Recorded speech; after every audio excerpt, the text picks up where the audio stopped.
Welcome to episode 174 of Zapped to the Past. I am Adrian Mills. I'm joined as always by Mr. Graham Raddings. If you haven't listened before, this is a podcast where we discuss games that were released for the Commodore 64. We are using the magazine Zap 64 as a monthly guide for the games to focus on, but of course, we are in no way affiliated with Zap 64 itself. This week, we start our look at March 1991 and the first batch of games reviewed in issue 71 of Zap 64, along with what was also going on in the UK singles and albums chart that month. Graham, feels like we are entering the final stages here, but are we going to get a victory lap or stumble just before the finish line with these games? Here we go, we are back again. After our month of mince pie eating merriment, we return to the business at hand and the matter of Commodore 64 games reviewed in Zap in March 1991.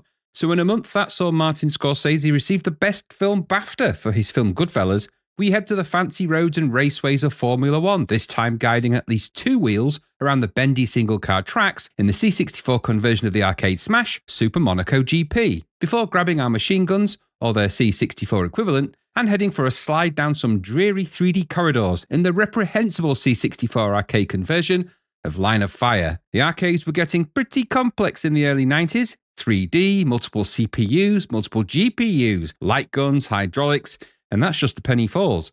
Was there hope for the C64 and its meagre abilities in all of those areas? Well, while we scratch our chins in contemplation, we pop to Cheapskate's Parade and grab ourselves a budget bargain as we aim to smack a ball bearing around a tilted box fitted with flippers in the quirky 3D Pinball. Then we get our asses to Mars, so we're home in time for cornflakes as we take on the licensing might of a lavish sci-fi action movie by giving it development lip service in the dreamy deja vu runabout Total Recall, before we finally set forth on an epic quest and by Mulligan's tyres aim to rule the kingdom of Kryn in the fantasy dragon-based flight sim. Yeah, Dragonstrike. 5 titles with a golden thread running through them all. I won't spoil what that thread is, but you'll soon figure it out. Just remember that you are not you, you're me. Well, isn't it interesting? Here we are back after a bit of a break and things never change, do they? No, you hope they do. You're like, oh, you have this dreamy thought, like, but yeah. Yeah, exactly. There's a word that I'm going to say at the end of this, and probably throughout this podcast, throughout this episode, sort of thing. It's going to be one word. Let's see if you can say. I'm not going to say what it is now, but it'll be a recurring word. Because it'll be a recurring word that just will come up for most of these games. Yeah, I've got a feeling I may know what that is. Yeah, it's not terrible. It's just a word. But yeah, so we're back. We've had a nice break. Hopefully you enjoyed the Christmas cracker. That's always good. I did. Did you enjoy doing it? I enjoyed doing it as well. It was good fun. It's always good. Yeah, apart from that weirdo that sort of gate crashed the whole thing. I can't remember his name now. Harry, was it? Or Larry? I can't remember now. I don't know. And his penchant for crown sauce. No one likes crown sauce. No one. Yes, no one at all. A fellow that. Yes, and he always likes a good bit of breeze on his dread.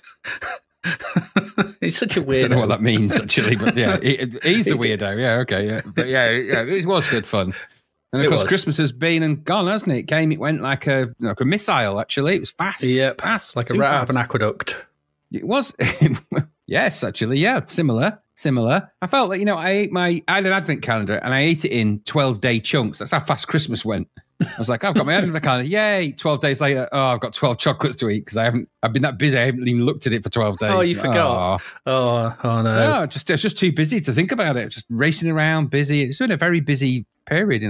I felt like I didn't really get much of a break at Christmas. Just busy, but here we go. So It's just the way it rolls sometimes. It is just the way it rolls. I mean, we shared me and my partner shared an advent calendar, so I thought it was quite a nice romantic thing to do. Whereas secretly, I was just like, I want all that chocolate. Why don't you just buy one, you cheapskate? Because I thought it'd be a nice romantic thing to do a share thing. It's cheap, not romantic, you bloody cheapskate. I bet it was from Aldi as well. No, it wasn't. It was from Co-op, I think. No, Sainsbury's. Oh, Sainsbury's. God's sakes. It was a Cadbury's one. It's a good quality. That's not good quality. You know what? £3, you Cadbury's the best. Tight-fisted git you. And to be fair, I did buy it on December 1st, so it was a bit of a rush thing. Honestly. Shocking. I had to mail order my wife's advent calendar. It was handmade by the Tibetan monks. Every chocolate was licked by the chocolatiers of Lint. Oh, the chocolatiers of Lint. Exactly, the Tibetan chocolatiers of Lint. They're even more specialised. Oh. The chocolate itself is made in a vacuum-packed environment on a mountain. Licked by 7 goats. Licked by the Dalai Lama himself. Oh, yeah. He makes sure that it's got some really good cocoa in it. Good juices on it, yeah. Yeah, some... Yeah, anyway, yeah, but Christmas been gone, New Year's here, I do. I think this. I don't know. I'm not sure if we're going to finish this year. We may finish this year. We may have. This is like it. Maybe. Not quite we'll sure. See. Who knows? We've got a whole year's worth of content ahead of us, though. So we should start. And I want to say, first of all, a thank you to Joshua K, who made a donation on our Ko-fi. What a nice guy. He is a cool guy. He is. Thank you very much, Joshua. Always appreciated. It was on New Year's Eve as well. So bless him. Nice. Thank you. It is. Happy New Year to you, Josh. Okay. Absolutely. He said, "Thanks for all the hard work you both put into the podcast." Thank you for acknowledging that it is hard work, and we appreciate that very much. And hopefully, for a quiet end of year beer. We had a beer, didn't we? We saw each other last week. Well, you didn't have a beer. You had coffee. Or did you have beer? You had non-alcoholic beer, didn't you? Because you were driving. Yeah, I did. Yeah, I was driving, and then I also had. Did I have a coffee? I don't remember having coffee. Oh, I actually had an alcohol-free Stella, which just tasted like all other beers with no alcohol in it. Boring. But it was now I'm driving. I'm not going to drink and drive. Ding, ding. However, that word said, of this episode. That said, boring. Yeah, but what that said, Guinness 0.0 is very, very nice, actually. So I did have one of those in a weirdly elongated can. I don't know what that's all about. It's like a stretch on the way over. Yeah, it's just a really tall can. I don't know if they make... Is Guinness in taller cans now or something? I don't know. Anyway, it was all right. So it was a very nice evening. Of course, we were again with the bearded egg, but it was nice. We were with the bearded egg. Gifts to exchange. Parry with his brown sauce. He was not best pleased when I brought him loads of brown sauce for his food as well, and he was like, "I don't eat brown sauce." I was like, "You liar!" Completely, honestly, it's like he's in denial, isn't it? It is. But that's addicts for you know what? That's the first role in denial. Yeah, then I turned around and he was injecting it, so I knew he was lying. Well, I said he puts it in his pockets and he just squeezes them and empties them just like in his pockets. He's like, oh. He just secretes it. He takes them in like photosynthesis. See, he likes to have just open brown sauce in his pockets. Just reaches in there now and again, bit of a lick. Never shake his hand. Never shake anything. But you're best off not putting your hands near his feet and fists. He'll just have them. He'll have them off. He's got snapping jaws like that Jaws game. He is. It's like a snapping turtle when it comes to brown sauce. Or the shark rather than the game. I'm picturing now a version of Hungry Hippos, but with Gary's head on it. Oh, that's horrific. If he's just snaffling peas. Yeah. Hey, does that not? Hey, when you press it down. Hey. Hungry Gary. Oh, poor Gary. Anyway, should we look at the cover? Yeah. Yes, we should. I think we should. So there's a cover. It's I like this cover. I think it's a bit of an Ollie Frey classic. I like this one. It's a bit of a return. Remind me very much of the leaderboard. Yeah, it's that ilk, isn't it? Yeah, and those kind of ones from that era. So we've got the cover game is Super Monaco Grand Prix. It is. And what we've got is a very, Attack of the 50-foot woman. It is actually. I never thought that, but it really is, isn't it? As a Formula One car drives out from between her legs. Yeah, I mean, it's not exactly subtle. That's trend for this episode, but it's not subtle. No. But it is exceptionally well drawn. It reminded me, when it comes to race cars and these kind of things, they're always pretty good covers, aren't they, with Zap, with Ollie Frey? Yeah. He captures the sort of excitement and, the Formula One in us. I'm impressed with it. It's a return to form, as you say, and it's really well drawn. And, can't argue with that. For once, I'm going to say I like the layout because it looks like she's holding the stuff. Yes, the text on the left hand side sort of thing. There's actually someone's thought about this and gone, you know what? Let's have her holding the placard, and it works. Yes, so it's nicely done. Have you? No, I haven't checked on it because I've only just noticed it. But is it me, or is the gap between the letters of Zap on the Zap 64 is it slightly wider apart than usual? I don't know. You'd have to check your curve. I think it is. I think that is actually because it just looks a bit more. The outline on the Zap is just a bit more prominent, and I think it's because they've still got the stupid box around it, but I think it's because it's the kerning is slightly, the Zap writing is slightly smaller. There's something different about it. I don't know what it is, but there's something different. Well, there you go. It comes with a tape, obviously. Super Monaco Grand Prix. I'm going to take in, the world's 4 most glamorous racetracks. They may be. But we'll come to that in the game. Also, maybe. It also looks like I don't like the fact that they've italicized the N. The first N in Last Ninja. They've been doing it for a while. We spotted it on another cover. This is obviously a thing that they have decided to do. But it looks stupid. It does look stupid, yeah. It makes it look odd. It looks like Last Ninja. That's a whole different kind of game. Yeah, don't like that. A fab with the capital, the F and the T and the P are all leaning over. I don't like it. Yeah, and when it comes to certain letters like the letter C, it doesn't work at all. If you look at complete games, it just looks stupid. Yeah, no, it's not good. Cover tape, of course. On this one, did you play the cover tape games, by the way? I didn't. I did have I didn't have a chance, but we've got Draconus. Remember that being okay? That's pretty good. That was good. We played that. In fact, I rated that over the Shadow of the Beast on the C64. Actually, yeah, you did. Yeah, you did. Ocean Conqueror. I seem to remember that was a bit boring and hard to. I think I kept going backwards into the dock. Is that one? Yeah, possibly. Zybex. It was a half decent shooter, wasn't it? Yeah, that was Sidearms knockoff, wasn't it? Yeah. So. And I don't know about 3D Lunatic. It sounds crap. It sounds 3D. Yeah, exactly. So it's never good. C64 is not a system for 3D, really, is it? No, it is not. No, it is not. Even when those buildings are see-through and you are the mayor. Yeah, not on. No. Anyway, there you go. That's the cover. It's a good cover. Yep, I like excellent. it, yeah. Yep. So US Gold and Sega and an oddly placed star. Yeah, I mean, it's all a bit cheeky-winky stuff in it, but it is good. It is really good. It is good. And there's Monaco in the background. Take heed. It is Monaco. There it is. There it is, Monaco. Hey, Monaco. House of Parliament. There we are, kids. House of Parliament. There's Monaco. There we go. So that's the cover. Should we get into some games? We have 5 this week. We do. Come back with 5. So should we get into the first one? Go for it. Let's do it. Let's get into that very first game.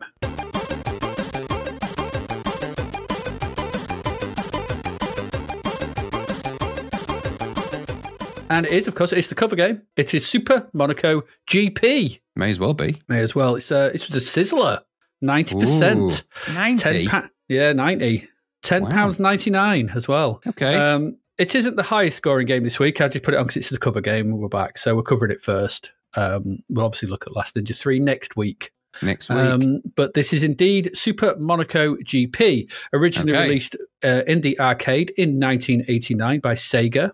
This used the X board to power it. Allowed up to 256 sprites on screen at 60 frames per second. That's quite a lot compared to 8. Yeah, and this was also the same board using Afterburner and Thunderblade that we've seen so far. So there you go, to give you some kind of inkling of what we're up against. The arcade version of the game is, of course, a simulation of the Monaco GP, but the track was actually replaced because it couldn't do it. It's by a fictional track, and the arcade version also allowed up to 8 cabinets to be linked together for multiplayer. Wow, that's pretty impressive. But it's also, remember, it's not Monaco, it's Monaco. It's MAN. Super Monaco. Yeah. There are also some interesting technical aspects to this as well. According to the wiki, this was the first arcade game where the arcade cabinet gave direct feedback in response to gameplay. The game's steering wheel includes force feedback with precision in response to the player's movements in-game. Yeah, that explains a lot. The cabinet also includes a Fresnel lens to make the image on the game appear larger. That's cool. Yeah, and the deluxe arcade cabinet came equipped with Sega's air drive system that would move the driver's seat and blow air into the cockpit to increase the sense of realism the player would feel. Sounds very extreme. Yeah, but there you go. Anyway, it's another big title in the arcade. Lots of bells, lots of whistles. It always means good news when ported down to the humble C64, as we've seen many times before. This was ported to numerous formats, of course, including the Amiga, Amstrad, ST, Game Gear, Mega Drive, Master System, Spectrum, and of course C64. I did watch a comparison video on YouTube, and it's pretty clear actually that not one of them come close to the arcade. No, there's a good reason for that. It's got so much stuff along the sides of the roads in the arcade version. It runs so much faster. It's just hard to compare any of them to the original. Okay, so even the Master System, the Amiga, they're faster, they're more colourful, but they're just not the arcade version. The arcade version is a law unto itself. So what about the C64 game? Is it worth 90%? Is it? Okay. So this was published by US Gold. It's copyright Sega, of course. It was coded by Grant Harrison. Now, he's really been on a C64 journey, that guy. He's worked on such classics as V, A View to a Kill, Beach Buggy Simulator, and he also did the music for Knight Rider. How odd. But he has done more impressive recent game, Chase HQ 2. So he did do that recently, as you can probably tell. Yeah. The graphics by Nick Cook. He did the visuals worked on the graphics for Night Shift. Oh, right, okay. Yeah, odd. Yeah, and the music is by the ever reliable Haroon Tell. I thought it was. Yeah, here you go. So I played both the cartridge version and a tape version. I think tape version was okay. Loading times didn't seem that bad. They were all right, not brilliant, but mostly I just played the cartridge version, which made it a lot more immediate. So anyway, when the game loads, we get an intro screen, which is a version of the arcade game title with a sexy lady in a yellow bikini leaning against a placard with the name of the game on it. In the arcade version, she's got a nice face, looks quite cool. In the C64 version, she looks like a vampire ready to suck your blood. Yeah, it's a bit odd. It's not badly drawn. She just looks evil. Yeah, she's got yeah. I don't know what's going on there, but she just looks like an evil boy. It looks like a vampire. And there's also a decent tune here from Mr. Tell. I'm not sure if it's a version of the arcade. It's always difficult to hear the arcade music sometimes and sort of tell because it's got that Sega sound. And so you're trying to listen to this and going, is it a version? Is it not? It's okay, I guess. Well, it's not one of his best. It's decent. I'll give it a decent. It's all right. There's not much to do. Once you've looked at the sexy vampire lady, you can press fire. It takes us to the difficulty select screen. And this is just like the arcade, the way it's laid out. You kind of get the sort of stuff across the top, and you've got the different different transmissions across the middle. And we've got 3 different transmission choices. There's B class, A class, and Super A class. So B class has automatic gear changing, A class has 4 gears to move through, and Super A class has 7 gears. What it doesn't tell you, though, at that point, is that your speed, the class you pick it affects your speed, your top speed. So it depends on the class. In B class, you have a top speed of 175 miles per hour.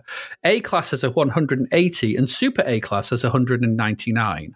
Okay. So I think this information should have been put on the screen because it's kind of important to actually the playing of the game and where you're going to get to. And there's parts of this this affects the game in a kind of an odd way. But anyway, selecting one starts the game and say goodbye to that transmission screen. You're never going to see it again. You don't. Not ever. It's like, so long, farewell, we hardly do ye. Erased from memory. You've got derezzed. It's absolutely. I need that. No, you ain't never seeing that again. Immediate deresolution of that screen. She's gone. There are 2 parts. So the game starts up, and you're in the qualifying grid. There are 2 parts to this screen. You got the main game window, which takes up most of the view at the bottom, but at the top there's a thin view offering a rear view mirror, which is quite nice. So you can see cars coming up behind you, and actually, I have to say, it works pretty well. It's actually pretty good. I'd say so. From a technical point of view, it's all right. There are also 2 random, I think, conditions as well with the race, either being in the sun or the rain. So it's either in the blue or in the grey. That's all you need. Okay. It's all the weather colours you ever need. It is. In the main window, we see the front of our car at the bottom of the screen. It's like first person, so we're sat in the do you call it a cockpit? What do you call it? It's driver's cockpit, seat. Yeah. Whatever, yeah, steering wheel. And we've got steering wheel and 2 front wheels visible. So we're in the car itself. At the top, when we start, we've got our position. We've got info about whether it is qualifying or the main race. In the top left, we have our rev counter. On the right, we have our gears. Either just says automatic or the numbers for each one. So if it's A class, you've got 1 to 4. If it's Super A class, it's 1 to 7. Okay. We get a countdown of lights and we're off. Okay, controls are pretty simple. Up and down for accelerate and brake, left and right steer. If you're using manual gears, then it's up and fire to change up, and down and fire to change down, which works okay. I still think fire to accelerate and lift off for brake and up and down to change gears is better. Yep, would have made more sense. But here we are. We still got this system. I don't know. There must be something why they're not using it, because it just makes more sense to me. I think people would just have too many accidents changing gear when they mean to just try. It's just the way people control, isn't it? They tend to push up when they want to go forwards, but accidentally sort of. Probably that. Yeah, probably that. Bit of muscle memory and things like that. Yeah, the track effects and rear view mirror are good. The speed of the track feels decent enough. And they've animated the tyres to give a sense of them spinning and steering left and right as well, which works okay. The actual visuals, so far, it's fine. The far detail, though, the sort of horizon line, that's not good. It's just a blancmange of green, yellow, and grey dots. It is, yeah. It's supposed to be something, but ends up looking like a mess. And the side scenery, well, it's not much. There's a selection of billboards, lines, and arrows to tell you the direction of the next turn. I don't know what the lines are. They're just these sort of vertical lines that come towards you. I don't know what they are, but there's not much of them. And that's it. That's all you see. So, yeah, it moves. So, like I said, and you've got the direction of the next turn. They'll tell you that. They're kind of handy. You need them. The game itself, it moves at a decent speed. It does have opposition cars that will bother you, but only ever one at a time. So this has gone back to what we saw with Turbo Outrun rather than what we saw with Chase HQ, where we could have multiple cars on screen at once. Now we're back to just one car. You just got to get past them. They're just in the race. They do have positions, so they do exist within the race itself, so that's kind of okay. But they're quite chunkily spaced out, so you'll never see more than one on screen at once, either behind you or in front of you. So it's an arcade game, this. It's based on an arcade. The aim of the game is to qualify in as high a position as possible and then complete 3 laps of the race to move on to the next location. The locations are France, Brazil, Spain, and then finally Monaco in the dry, then Monaco in the wet. Oh. Okay, so that's what you've got to do. So you've got to get your way through them as you race. So once you've got through you've done your qualifying, you'll get given a position. Now, I got annoyed. I'd do a qualifying, and up to the last turn, it would say first. And then just as I was coming up to the finish line, it'd go second, third, fourth, fifth. So I'm like, what happened here? It's like, I don't know what was going on, but anyway, it was a bit annoying.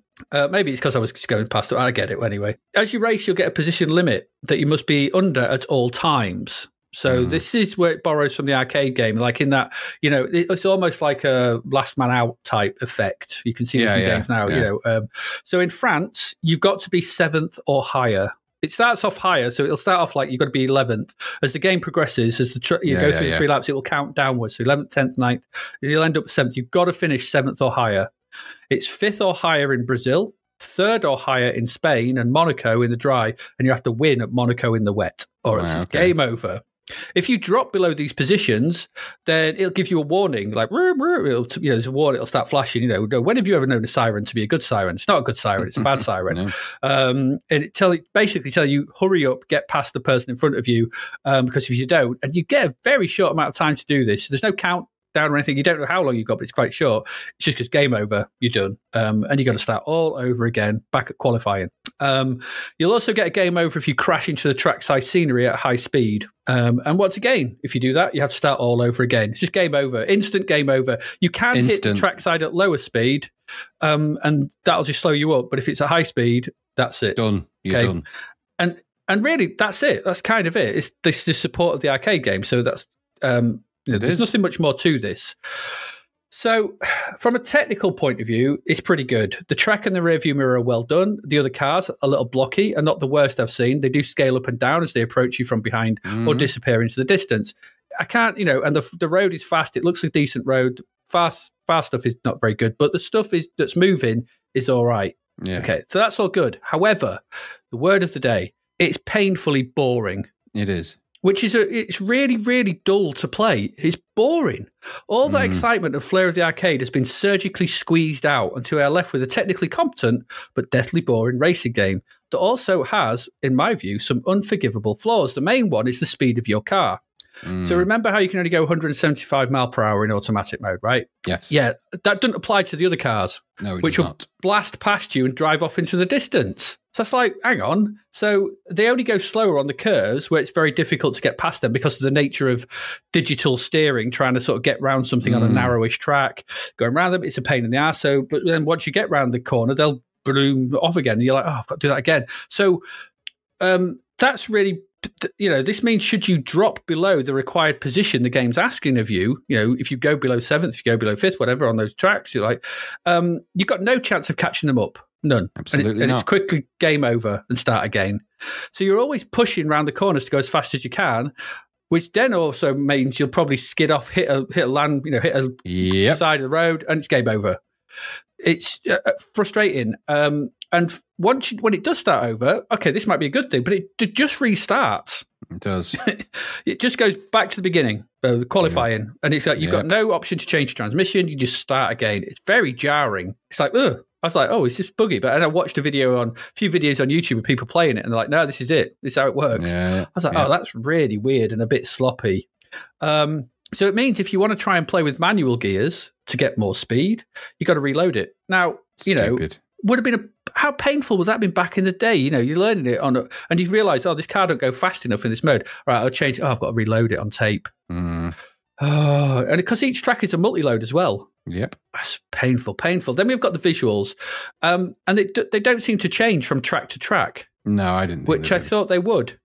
So why bother with iconic locations? Remember the cover said the 4 most exotic racing locations in the world? Yeah, I don't think so. If you're going to do nothing with them, I don't know. From a technical point of view, like I said, I think it's basically built on Turbo Outrun Chase HQ2. I mean, it's clearly built on that engine, that driving engine. And the rearview mirror is a nice touch, but the instant restarts, the lack of being able to change the gears, the hamstringing of the car in automatic mode, and just really dull atmosphere of it all. Monaco, right? You know the Monaco Grand Prix. It's loads of cars all bunched up, jostling together and fighting. And that's like what it's like in the arcade, through the streets and stuff like this. Here, it's just a country drive out in the country with one car every now and again going, you've lost it all. So it just makes this an unenjoyable experience just about every way. It's boring, really. Not a sizzler. No way near, because they forgot to include the fun. The fun button wasn't pressed. Where's the fun? It's not in this game, that's for sure. Nothing super about this, I can certainly say that. What did you think? All the same.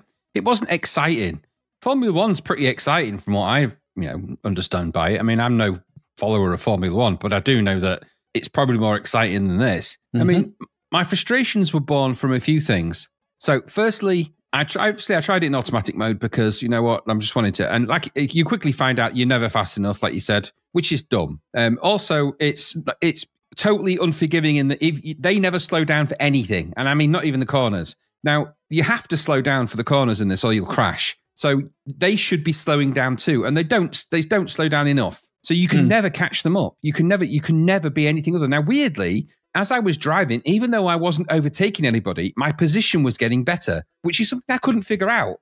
So, I ended up in first position in the qualifying lap, and then later on in the race, I ended up in first position, but I didn't actually overtake anybody. So I figured something was fundamentally wrong with the game logic, or something was wrong, something was off. But it didn't surprise me. But seeing one car every now and again, and just other than that, the mechanics of the game, it looked the part. But boring is boring, isn't it? And it was boring. So no, not for me. Not for me at all. And I played it for as long as I could stand it. I like the music though. The music is very good. We've used the music for some of the interstitials before on the podcast. It's a great bit of music, and the graphics, they look okay. But underneath all of that, this is supposed to be a Formula One racing exciting game, and it's just not. No. It takes all of that away. And I don't know. I'll talk about this a little bit more when we look at a couple of other games, but there's the gulf between the arcades and the capabilities of these 8-bit machines is starting to really show now, and they made what they could, but what they could have done better, and it's just very unexciting. So I'm afraid it doesn't deserve 90%. I'd have put it way low. Not necessarily way lower, but it's not a sizzler and it's not 90%, that's for sure. No, absolutely.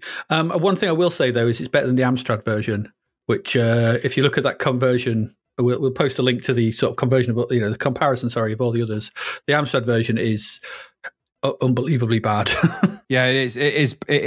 I got a quick check of that video you posted, and I agree with you. The Amstrad one, the color, and I was like, good God, what happened there? Yeah, and the speed at which it runs, it's saying like nearly 300 mile per hour, and I'm thinking it's like more like 3. None of the versions are great, though. You know, that's a very accurate observation from yourself. None of them are coming out of this with glory, are they? Really? Not really, no. None of them have got the effect of the arcade, where there's just so much going on the sides of the track in the arcade. It's overwhelming. It's so fast, and everything's empty in the sides on this. Yeah, I think it was always going to look a bit crap, wasn't it? There was no way but this didn't have to... Well, actually, that's not fair. This doesn't look crap or wholly, but it just doesn't play very excitingly. It's not the arcade. No, when the arcade's got so much to be excited about, I mean, just all those little technical things alone would be quite substantial, wouldn't they? But there you go. Yeah. There you go. There's Super Monaco GP. That's our first game of March. Let's hope it picks up.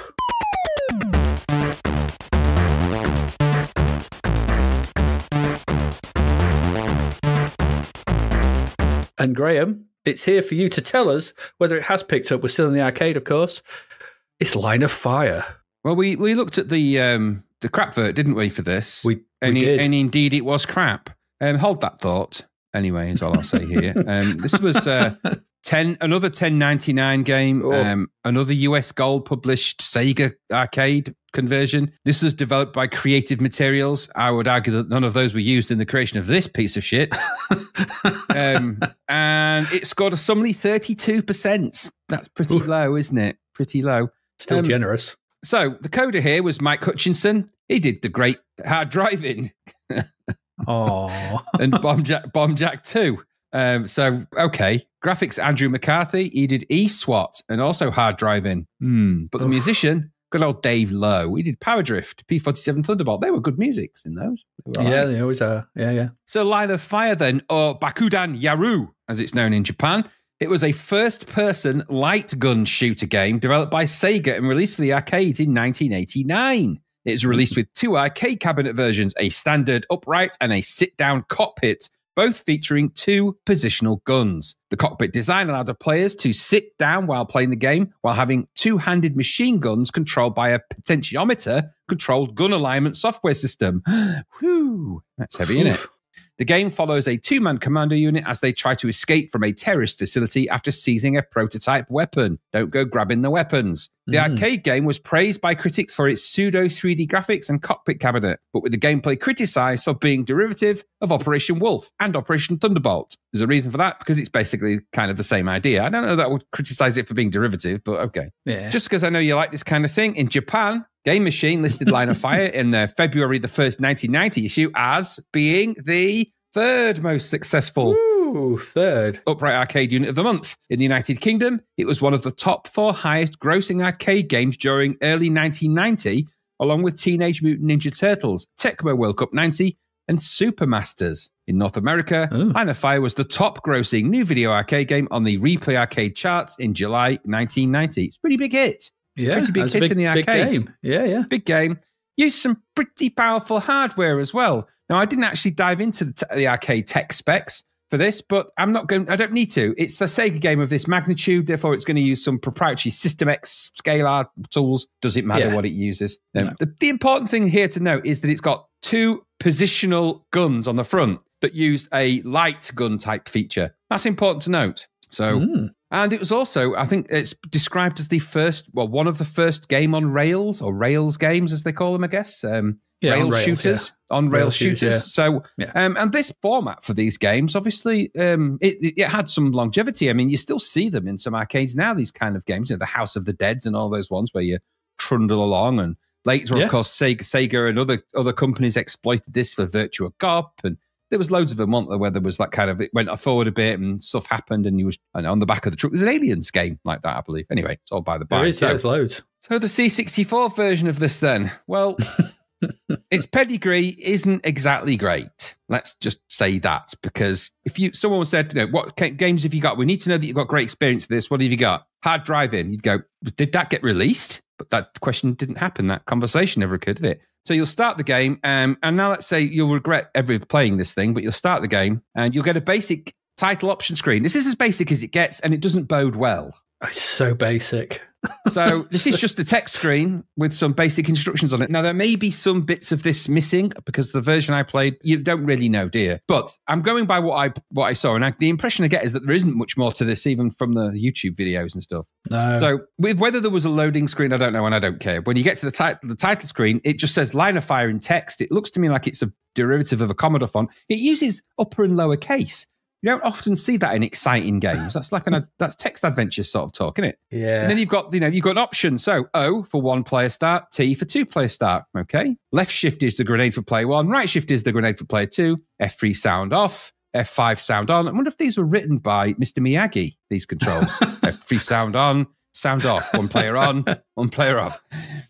Q is quit. Button you'll come very friendly with. And there is pause game, fire to restart, whatever. So that's what it says on that screen. There's no graphics. There's some music playing-ish. But other than that, that's all you get. Pretty damn rubbish, that. Mm. So you'll start the game, and then you're presented with the horror of what this is. I mean, honestly, goodness me. So there's such a disparity between the arcades and this crappy thing that it's beyond belief, isn't it? And this is an immediate contender for a crapcade conversion. Right off the bat. Really is. Everything about this game is cheap and nasty, everything. The original game, like I said, is one of the first proper on-rail shooters, which were really popular. I have to tell you, I don't like these games that much, even in the arcade, this kind of thing. It's just not my thing. But, I get it. And I would always have a go on them if I had an opportunity. I still do now when I go to the arcade clubs. Anything with machine guns on and the ability to do stuff, so that's all pretty cool. And, that kind of good sound effects, so you felt like you were already shooting stuff. And it's all good. Mm-hmm. And perhaps more importantly, you can have a really good side-by-side co-op blast with one of your mates. That kind of interaction with these things sells it in the arcade, Great experience to have. Like I said, this is a trend that's continued, but the C64, I suppose, one thing you can say is it does retain that 2-player option, and it's kind of on rails-ish, if those rails were crap, blocky pieces of shit. And I would say it's probably more off the rails, but okay. I'm going to briefly look at the instructions, because there are instructions for this, believe it or not. Now, there are actually, this gets confusing because there are at least, I think, 6 levels. Well, there's eight levels in total, but not all of those 8 levels that are described on the instructions are actually for the C64. Some of them don't exist on the C64. No. So level 1, the enemy camp, that does. Level 2, the jungle, that does. Level 3, escape by speedboat, that does. Level 4, fighting in the Rocky Canyon, that does. These all sound like chapters from a Tarantino movie, by the way. Level 5, this is C64, Atari ST, and Amiga only, the desert. Level 6, which is level 5 and 6, strangely, that's Spectrum and Amstrad only. I don't understand. Level 7 is escaping by plane, and the level 8 is fly to your base. So that's the level structure. So there's those levels to go through in the game. They all kind of follow a pattern, and I'll sort of go through the pattern of the games right now.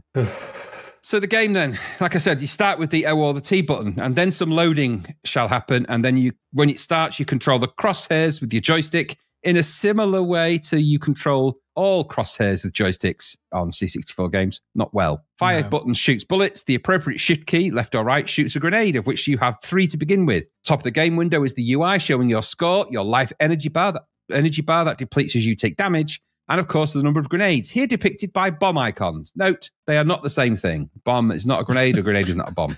Just being picky, but hey.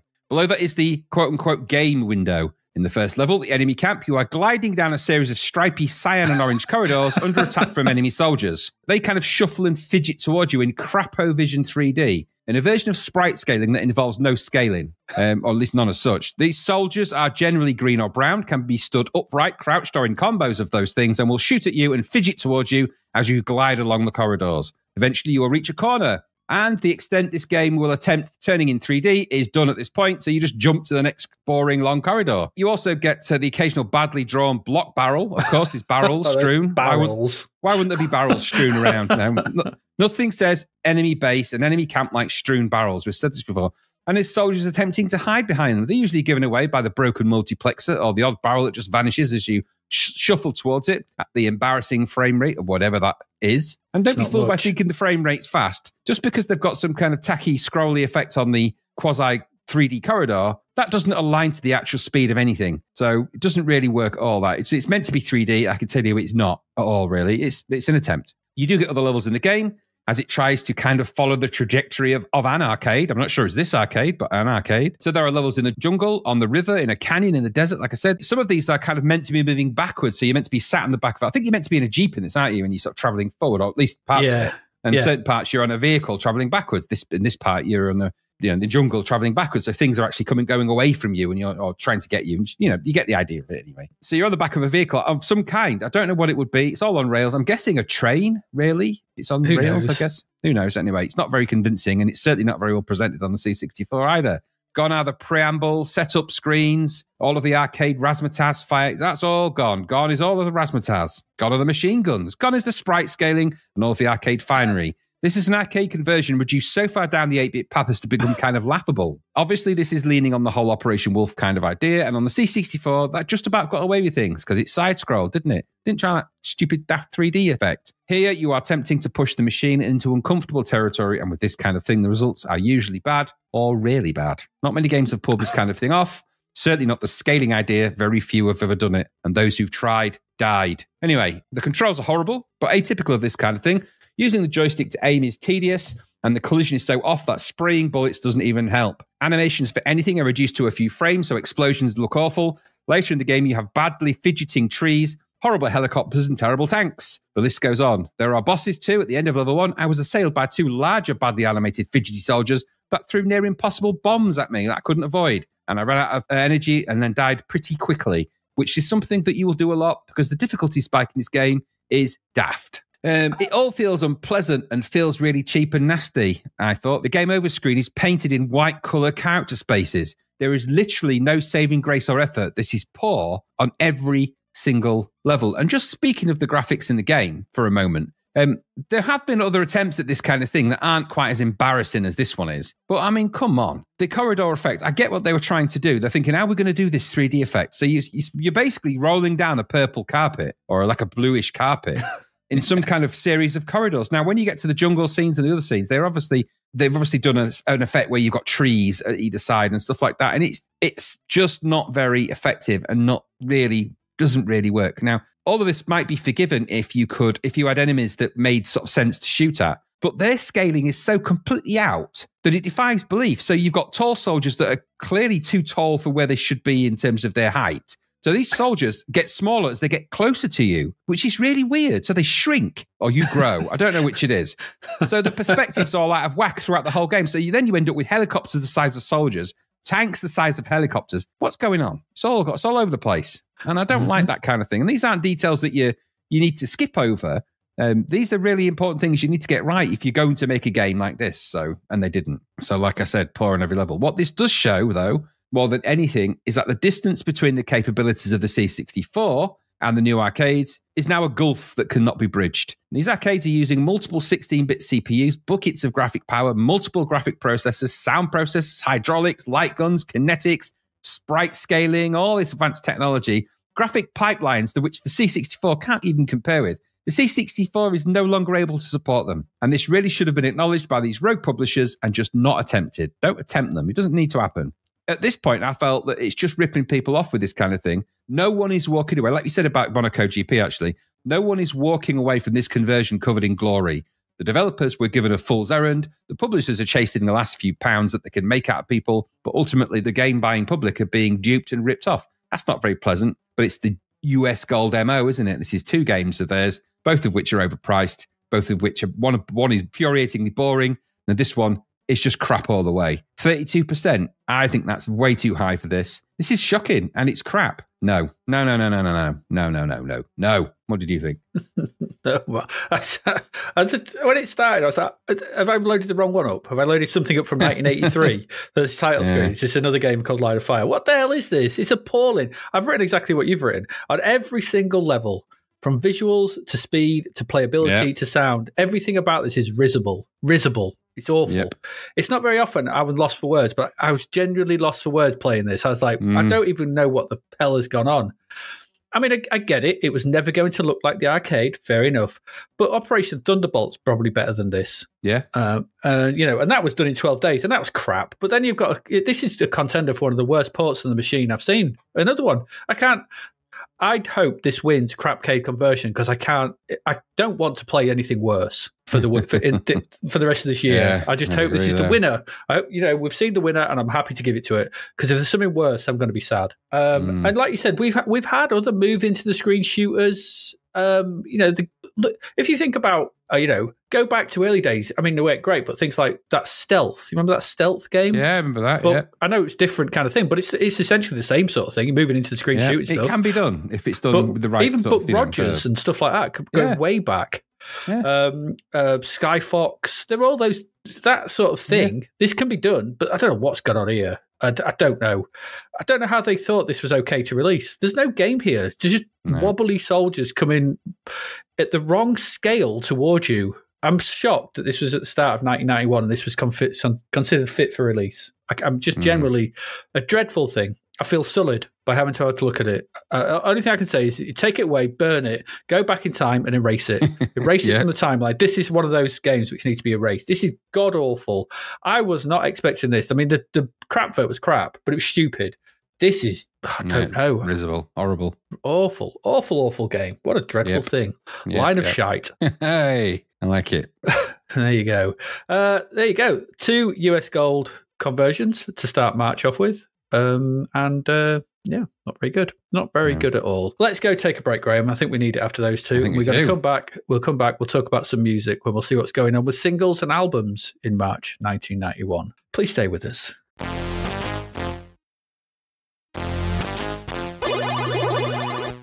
And we are back. We're back with the singles. First up, let's see what was number 1 through the month of March. For the first 2 weeks, Should I Stay or Should I Go by The Clash. Good track on the back of the advert. I think we've spoken about this before, haven't we? Last time we did them. Yeah, it did. It appeared. Replacing that for 1 week was The Stonk by Hale and Pace and the Stonkers. Charity record. It's the only redeeming feature in it. Yeah, it was a charity record. It had all the Red Nose Brigade on it, comic relief. So, yeah, it is what it is. I'm not going to, give it... It's crap, but it was for charity, so, okay. Yeah, you give it its due. And finally, for the last 2 weeks, it's a 5-week month, was The One and Only by Chesney Hawkes. Was that his one and only hit as well, ironically? I do believe so. What a beautiful irony. He's lived off it forever. Yeah, he is. He's that guy off About a Boy, isn't he? That's lived off of the royalties of one song, or Mariah Carey. Yeah, probably. Although she's had quite a few more hits, I think. Well, she lives up, but she gets $3 million a year from All I Want the Christmas Is song. You. Really? Yeah, she gets $3 million every year. Yeah. Wow. Yeah. Good Lord. Anyway, number 1 albums for the month. For 1 week, there was Auberge by Chris Rea. Just arrive, bastard. Come and see. Come and see what? That's just, I'm pulling a Ramsey letter on him. I'm doing a Ramsey on him. Okay. Replacing that for the following week, because he'd left, finally, was Spartacus by The Farm. Your thing, I think, is it really? No, Sure. No, the debut studio album. Who cares? Out of Time was then in for 1 week by R.E.M. 1 week seems short for that album, actually. It must come back. It must. I reckon that goes back to number 1 at some point.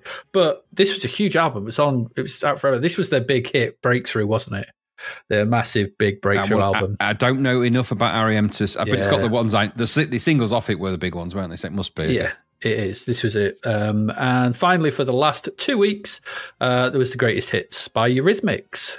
Yeah. I got the greatest hits of Eurythmics. You remember them CD things in the magazines you'd send off, and you get 6 CDs initially, and then it'd be like one every month. You committed to buying one every month for so long. Oh yeah. So I got this on one of those compilations, strangely enough. So I had it for years, but then again, all you end up with when you join those is just a massive collection of best ofs. I can imagine that Eurythmics best of though being pretty good. That is a pretty good one because it's got all of the early stuff on it, which is the best stuff. Later on, they went a bit off the rails, but the early ones, Sweet Dreams and all that, are really good. Yeah, but the classic, the classic early Eurythmics stuff would be worth it on an album. Absolutely. So I'll be all right. Right, singles. Let's go through the singles. In 3rd of March, in at number 10, we've spoken about this already. The Stonk, Hale and Pace and the Stonkers. Had Brian May on the guitar on that. Did it? Yeah, he just showed up because nobody refuses. I don't know if you know this about Brian May, but nobody can refuse him. Not if you want to live. What's he do if you refuse him? You don't want to know. No, but let's just say the strings on his guitar are made from human backbone. You can say he makes you into a new guitar, yeah, exactly. Yeah, he just uses your back as like the neck of the spinal cord and everything is your strings. It's not nice. To be fair, that's quite metal. Very metal, yeah. I have to say. In at number 15 is Over Rising by the Charlatans, which sounds like something sort of comment on bread. Yeah. Overrisen. Yeah, I know. Not horrible, I guess, mainly. I don't know with the Charlatans. I can never decide. I was never a big fan. I found them just a bit pretentious. And the video was boring. Yeah, in at number 16 is Happy by Ned's Atomic Dustbin. Not your cup of tea, I'm going to guess. No, not at all. No. But this is the other Ned song that I really like, aside from Kill Your Television. This is a really good song, this is. And when I heard this, I've not heard it in ages, but as soon as I heard it, I was like, I got loads of nostalgia vibes with this one. It's loads of like, this takes me back. I remember like jumping around in sort of nightclubs to this. So I was like, yeah, it's a good track. When they weren't even playing it. No, true. I just used to go in and bust in and put it on the speakers. Going with your Walkman on. What's he dancing to? We don't know. His own music, even be. There's not even a tape in that Walkman. Just the sound of lots of toilets flushing one after another. It's weird. Over Rising. At number 18 is Joyride by Roxette. Yeah, this is actually odd because it's not the one that everyone remembers them for, is it? But it is actually quite a good track in its own. Is it? No, I remember. Which is the one that everyone remembers them for? I've remembered them for. It must have been love, but it's and that one and Dress for Success. Yeah, true. I don't know. This is what I think of them about Joyride. Do you join the Joyride? Anyway, but it's all right, isn't it? It's what it is, yeah. Yeah, and like I said, song is just by the numbers 4x4 plod rock. Now there's a term I can get behind. Plod rock. It is plod rock, isn't it? Yeah. It's like it's a thingy as well. They do a lot of this. So does it's Alana Miles, isn't it? No, it's at that pace, isn't it? Set your tempo at Alana Miles. Yeah. Yeah. There's some awful chroma key in this video as well. It goes with the territory now, and I know it is. I'm just waiting for the day when we say there isn't. We get through a whole month with no terrible chroma key. The default assumption is bad chroma key. It's just like it was the only bit they had that could do really crap buddy compositing with things. So no, I'll just chroma key it. Stick a blue screen behind them and chroma key something on it. It's rubbish. Yeah, rubbish. In number 26, the first of the big singles. This is the one that broke R.E.M. This is Losing My Religion. Huge. It was everyone knows this. Everybody. Yeah, I think they do. From here on out, R.E.M. were moved up a notch into that bigger band level with these singles and albums. They'd always been quite popular, but they moved on up with this. Yeah, it was everywhere, though. It got massive saturated airplay. It was also hashtag Gulliver's Gold, wasn't it? Huge, yeah. It was a song I never liked, even back then, though. A Drive Along Pretentious Avenue, I always thought.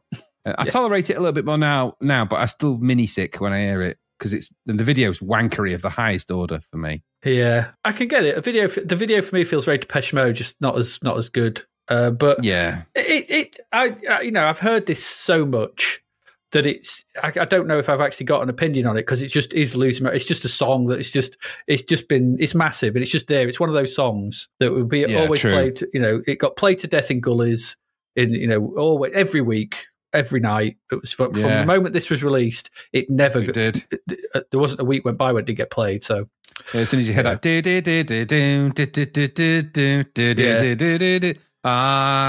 rest of it with his honky voice. It is what it is. But the wispy dancers would appear. Yeah. Lots of wisping, sort of. Lots of feeling, lots of reaching out of hands. There's always a lot of that to dance into this. I'm getting bad flashbacks, like PTSD.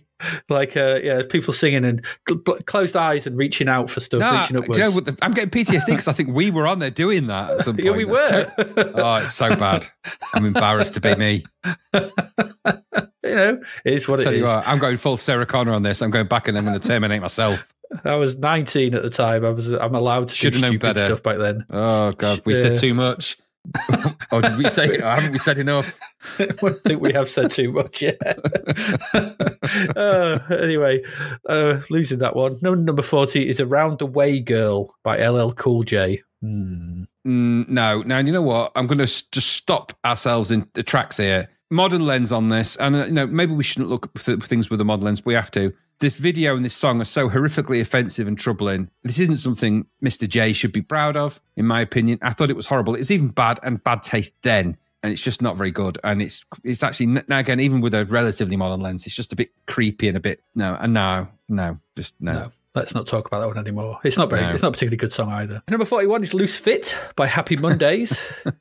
A song that sums up everything about the Happy Mondays, and really, doesn't it? This annoyingly good track from them, but probably very little to do with them, actually, other than appearing in the video and possibly attending the studio while the producers put it together. And of course, we discussed last time, the producers here, you're talking Paul Oakenfold or one of them. So, no, some seriously good stuff going on in there. But another Gulliver's Gold track. Hashtag Gulliver's Gold, everyone. Hashtag. Hashtag Gulliver's Gold, indeed. It was always another song to get a drink to. I just went into the Manchester stuff. No, same. None of it. It was always my sign, because you knew you were going to get a few of these. If one of these came on, you were like, we got half an hour to kill. Ironically, you'd have been dancing to Losing My Religion from R.E.M, then this would have come on. It'd been like, let's get a drink. Yeah, absolutely. And then, but you might have danced to this as well. It's another Gully's Gold one, actually. We should hashtag this. It's Can You Dig It by the Mock Turtles. It is, actually. We'll have to just tag that one, yeah. It's not a song I really like at all, so I didn't mind this. It's inoffensive and catchy. When you hear it, you're like, oh yeah, Mock Turtles. Yeah, you remember it. Dig it again. Yeah, it's inoffensive. That's right, but I don't know. It's a bit like a cold sore, and you don't want it, but inevitability, you're probably going to catch one. You're going to catch this at some point. Yeah. Exactly. Like athlete's foot. Turtle's foot. Ew. 10th of March. In at number 14 is Today Forever EP by Ride. Another wall of noise ass. Yeah, it's exactly what I imagine when I think of Ride. This is just Ride. It's Ride. Not my thing at all. No, in at number 20 is Rhythm of My Heart by Rod Stewart. I bet it's uneven now, isn't it? The rhythm of his heart, yeah. The rhythm of my heart. You know there's going to be bagpipes in that song. Even if you never heard it before, there's going to be bagpipes in it just by the name of it. And look at it, Rod Stewart, Rhythm of My Heart. That's got bagpipes in it. That's a bagpipe track if ever I heard one. And does it? I can't remember. It does, yeah, it does. Of course it does. Yeah. Like I said, you only have to look at it. It's like Mulligan's Tyres. I should say Mulligan Tyres. As soon as you see Mulligan Tyre, that's got bagpipes in that. No doubt about it. It's a bagpipe song if I've ever heard it. That's true. Anyway, I thought he stole this song off Tina Turner, but he didn't actually. But he did steal it off Renee Schumann, who sang it first in 1986. And even Runrig did a cover of it, which is weird. Why? We'll never know. Does your band or single name have to start with R to sing this? Rhythm of My Heart by Rennie Schumann, Runrig, and Rod Stewart. So Rush might have done this. Rush probably did, yeah. That'd be interesting to say Rush's version of this. Yeah, Prefab Sprout has to cover, but it was like told no. Unless you're called Refab Sprout. Refabricated Sprout. It's also, Stewart's version is produced by Trevor Horn. So, of course, it's got layers of lavish production upon it, and bagpipes. It goes together like bullets and guns, doesn't it? I don't know. Trevor Horn knows a thing or two when it comes to this kind of thing, but it's just a bit wishy-washy Stewart, isn't it? Yeah. Yeah, it's his Saturday name. Wishy-washy, that's his pantomime name, isn't it? Come on, I'm wishy-washy, you all right? I didn't hear you, what did you say? That's not very good. Come on, I said I'm sad. I'm sadder than that. It's behind you. What is? Run your career. Yeah. Run rig, shut up. Run rig would be the bad guy in that pantomime, that imaginary pantomime. Number 24.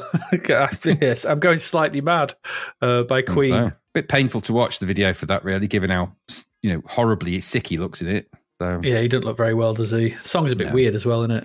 Yeah, I don't quite know why they released I'm not sure why they chose that to be his final hurrah when it could have been. They could have just left it, innuendo. Couldn't they? Yeah, I think so. Maybe you wanted to release it. You don't know, do you? Yeah. The little bit of reading I did into it is that he really did want to release that, and he wanted to work till the last moment. He would have been gasping for his last breath and still trying to release music because that was who he was.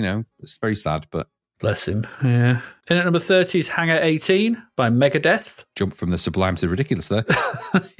I don't like it because I don't like them. So yeah, I mean, I always thought this was something. Yeah, like you said, it's a bit of their classic, and it's the one I know. Yeah. It's the only one I could recognise. It's still not for me though because I hate his screech of a voice. I know. I listened to it, and nobody says the words Pied Piper like he does. Because he goes, just like the Pied Piper. I'm like, who?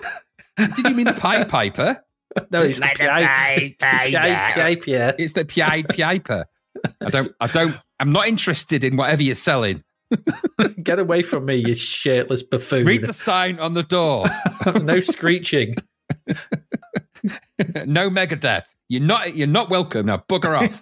Goes as well for that guy out was Saved by the Bell. What do you call What's his name, the singer? What's his name, the singer of Megadeth? Dave Mustaine, isn't it? I was going to say Mike McShane then for some reason. No, it's Dave Mustaine. That's it. So Dave Mustaine. No Mustaines. Read the door, Mustaine. Absolutely. But you've got Bobby Mustaine in there. Hello. It says no Mustaines. Taines. Now go away. Plural. And not a minute too soon, which is ironic because that's at number 37 by Vixen. It is. I'd say it's about 5 years too late because it was pure cheese. Oh, this was terrible. The hair's not so bad. The hair's not as massive in this. No, it's been scaled back. Yeah, but they are still keeping bulb manufacturers in business with all that backlighting. So much backlighting. It's incredible. I mean, you'd see that from space, but their hair isn't as big, or maybe the cameras are just closer up. We don't know. Or further away. This hair is far away. In at number 41 is She's a Woman, featuring Shabba Ranks, by Scritti Politti, featuring Shabba Ranks. Yeah. Now, this is the first encounter we've had with Mr. Ranks, isn't it? Real name, Rexton Ralston Fernando Gordon. That's an interesting Unfortunately, he later proved to be a vocal homophobe, an all-round shit of a person. Oh. Rightly called to task in a famous interview by Mark Lamore on the UK TV show The Word. The song is crap and awkward. So, the podcast has spoken. I never liked the name Scritti Politti either. I don't know why. No, I didn't. I don't like that either. It's just, there's something weird about it, isn't there? It's like, it's just a weird name. I've never liked that. It is. 17th of March is in at number 7, is Where the Streets Have No Name, Can't Take My Eyes Off You, How Can You Expect Me to Be Taken Seriously? I can expect to be taken seriously, by the Pet Shop Boys. Yeah. This is a weird one. It is a weird one. I didn't even know it was a thing, and I didn't like what I heard. No, I don't like Pet Shop Boys' cover of Where the Streets Have No Name. Not a massive fan of the original, but it's better than this. This is not good. By the way, you missed out number 43, Gary Numan. Oh, sorry, sorry. There was in at number 43, and previously the 10th was Heart by Gary Numan. Yeah, well, it's not worth mentioning. It was crap. So move on. Just thought we'd mention them with the fact that it's so crap. We just thought. I just got blinded by it. I was like, oh, it's so rubbish. Well, Gary Newman's fall from grace is kind of spectacular at this point. It's like he didn't know what he was doing in the 90s. From the things like Our Friends Electric and stuff like that, which are brilliant pieces of brilliant. Early electro pop, really good sort of new wave synthy stuff and all that. And then this, you're like, ooh, what happened? Well, it's just a late 70s, early 80s pioneer but it's gone out of place by people who have come along and changed synth music into something completely different. Well, you're right. I think it's because he spent too much time around glass prisms, and I think he's transformed himself into a just slightly off dimension. Absolutely. He actually was. He actually was a background artifact in Sapphire and Steel at one point. He could refract light in 7 different directions. Well, exactly, and this is why he's Gary Numan, because he's not the Gary Oldman, because he's an actor now, isn't he? So the original Gary Numan is now Gary Oldman. He's now an actor, and this is the replacement Gary Numan, and that's how it works. And every year, when that one dies, there's a Gary Numan. It's a new one.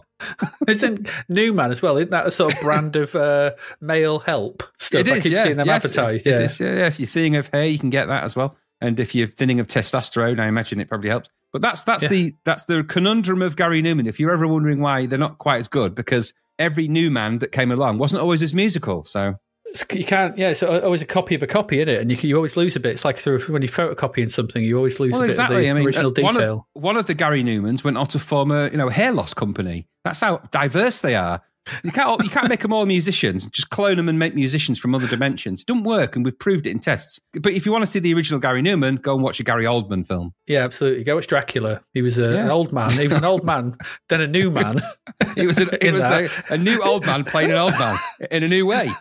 That's all good. Absolutely. And as Keanu said, it's the man himself. He's we don't know grown which young. man he was talking about. Yeah, he's grown young. Exactly. See? We don't Keanu know Reeves which one knows it a thing or was. two, doesn't he? His head into just a hat stand, is it? That's it. It really does. Oh, well, he's Neo, isn't he? Which is Greek for Newman. It is, actually. 17th match of the Pet Shop Boys. In at number 13 was Let There Be Love by Simple Minds. Ugh. Now, speaking of people that are glitching because they're not in the right dimensions, this guy, goodness, what's happening? I don't know, his jerky dancing made me uncomfortable. No. I don't like being able to predict where someone might move. He's just like, he'll be walking forward, he's like, it's like a walking, what's his face? That Norman Collier talking. He's the movement version. That's the illness he's got, you see. Norman Collier had the vocal version. He's got the video version. So when you look at him, he glitches, but he can't help it. You know, it's just what happens to him. It's like a tick. Yeah. Unfortunately, he found his way into the lead singer of I guess you call him a rock band, but you know, a popular beat combo. Yeah, I mean, it's a classic. It's a typical Simple Minds song. It sounds exactly like every other Simple Minds song, big, booming sort of. And he just doesn't look like that voice comes from him when you see the video. I thought, when I saw him, like, is that him? But it is. It's him. Anyway, but he's glitching all over the place. And it's a wonder he dropped that mic. Because, at one point, he fidgets that much, I thought he was going to throw that mic and he's going to hit somebody on the head with it. That's a risk assessment needs to be done there. Nobody will be happy at that point. It'll just be exactly. Where's bloody brown sauce when you need him? Get him to a risk assessment of that entire situation. get his high vis vest on. Get him out there. Put him to some use finally. Before he hits the drum with his mic and makes him into a Simple Mind. Indeed. In at number 34 is Being Caught Stealing by Jane's Addiction.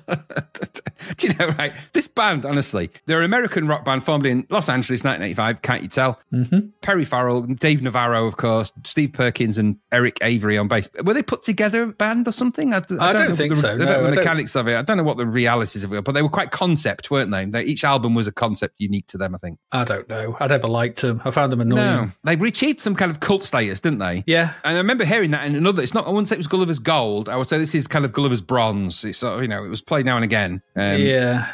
Don't remember dancing to it though, but I had a friend at college at the time who was a very big fan of theirs and tried to convince me with, by lending me their albums, going, oh, you'll really like them, you really like them. One of those famous sentences where they go, oh, if you like that, you'll really like this. And underneath that sentence, you don't get me at all. If you like Faith No More, you'll like these, was usually the one I got sold with. I was like, oh, okay. And I was like, I do like Faith No More, but these are not like Faith No More. Exactly. They're like the crappy Chili Peppers.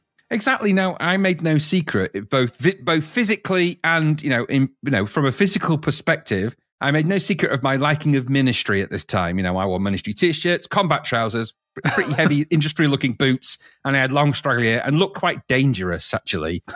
So somebody comes and going, you'd really like Jane's Addiction. I'm like, I don't think I will. But you know what? I did give it a try, but nah, not for me. No, I never liked them because I always got a grubby vibe from them. They always seemed grubby. Yeah, I get that. There was always something about them that was grubby. I don't know what it was. When I read that, I was like, actually, yeah, they are. They're kind of just a bit crusty, dirty around the edges. The CDs you put them in, you'd have to clean them a few times.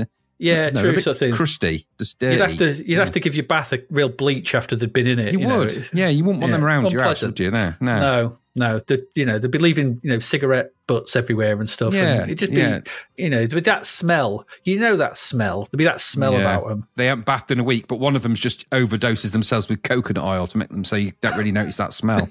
I know the type.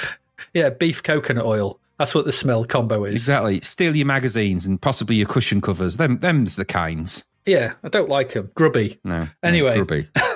Grubby bastards. Get out. You're not welcome. Absolutely. You don't read the sign on the door. No Janes. No addictions. Get out. No Farrells. Number 36. Over to you, John. Here we go again by Jive Bunny and the Master Mixers. No, too much. Number 38 is Say Hello, Wave Goodbye, 91 by Soft Cell with Mark Almond, of course. Of course. So this is a re-release of the track from 1981, the original Say Hello, Wave Goodbye, which you released. I had a look at the newer video, the proper one. It's got the wettest window in that's ever known to man. Very wet. There's no way you could ever see through that. That window is completely pointless. It's losing its entire purpose. Exactly. It's been jet washed. It is. I quite like this song, though. It's got a really nice chorus. It's a nice track, this, which is fine. It's a bit out of time here, though, but, It is a little bit, and it left the question. There's two of them in that outfit. So does that mean that one person is called Soft Cell and the other guy is Mark Almond? That's weird. That his name's Mr. Cell. I'm Cell, Mr. Soft Cell. Absolutely. Okay. Well, they basically they got his brother to get the record contract because he's hard sell. Hard sell, soft sell, yeah. Blood cell is the relative they don't talk about. No, prison. Prison cell. Don't talk about him.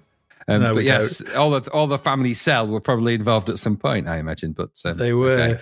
In at number 47 is the Grease Dream Mix, which is basically Grease, Sandy, and Hopelessly Devoted to You, I think.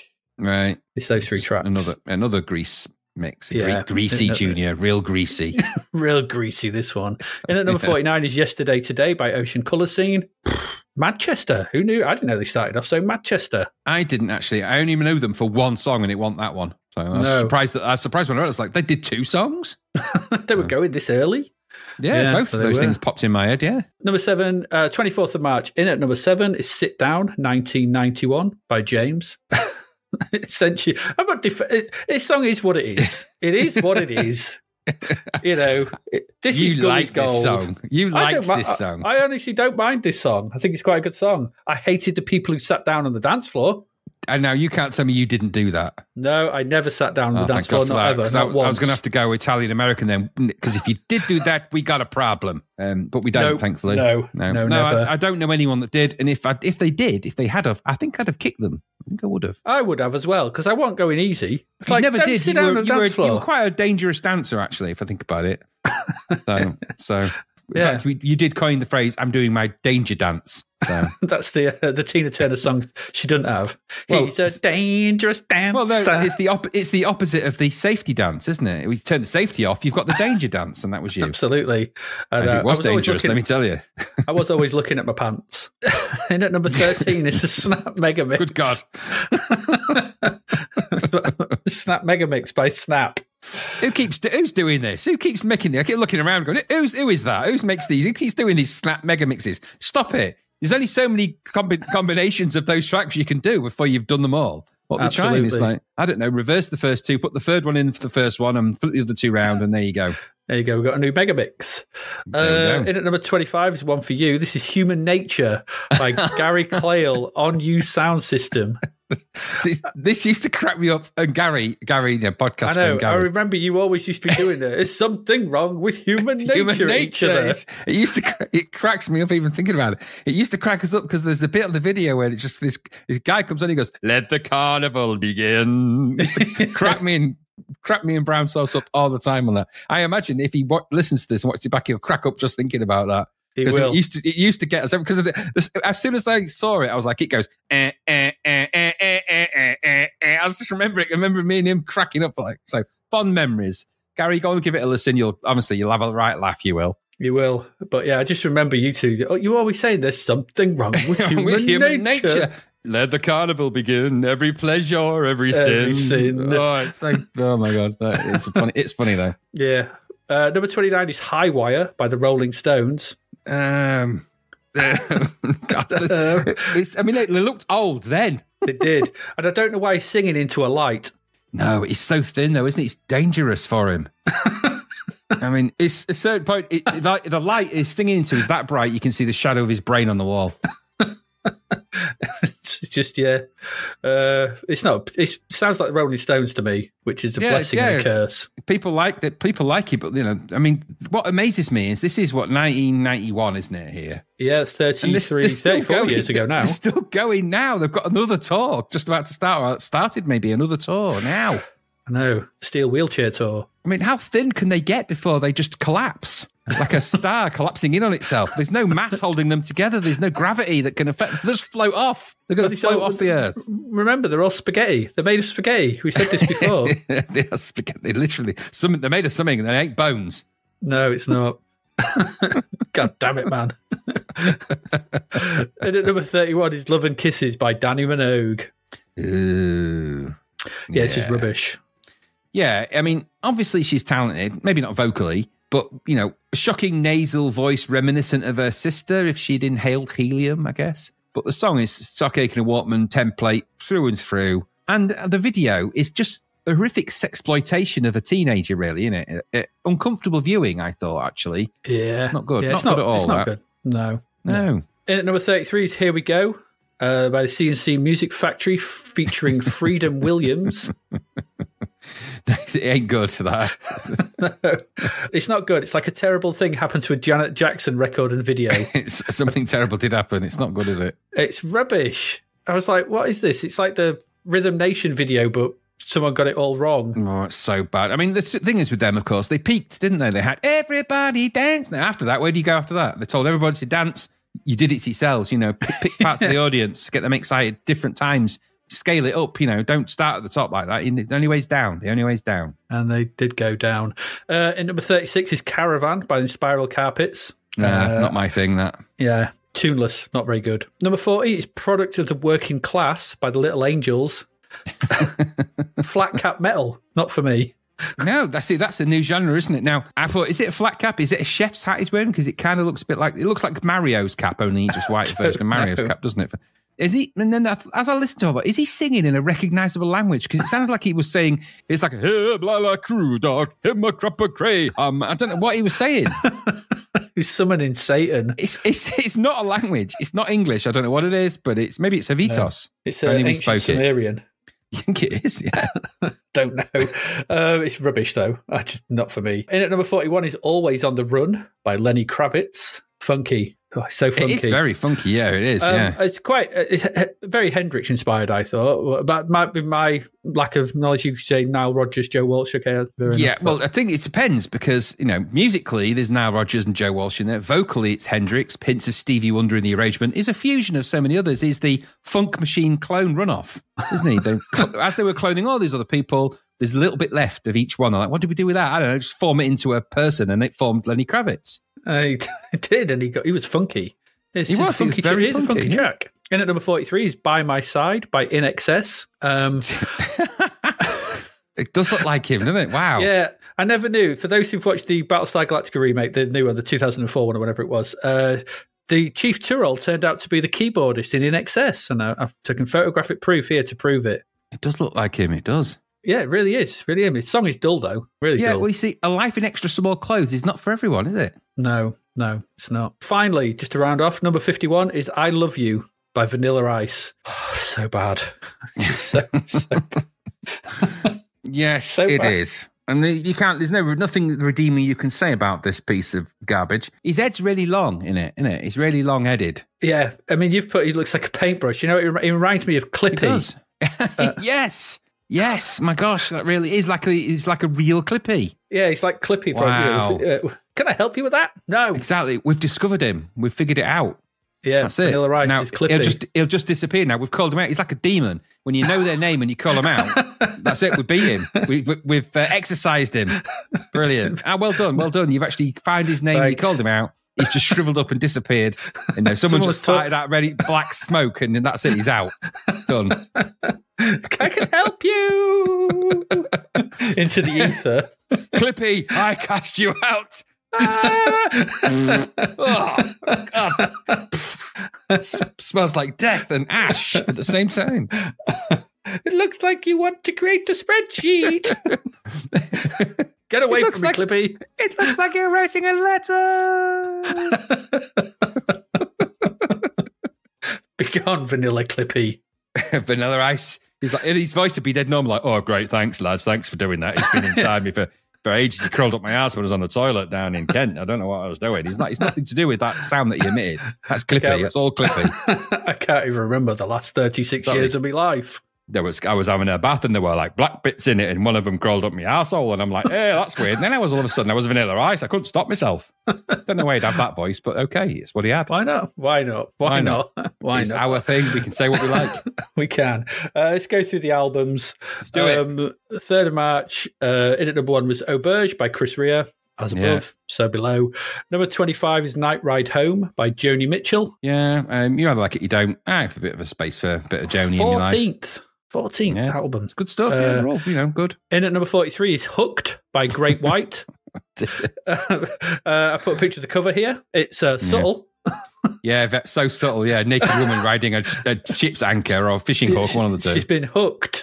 Look what you caught. Oh, goodness me. This is honestly, this is smell the glove territory. It really is. This is a band with cold sores. It is. In at number 46 is Recurring by Spaceman 3.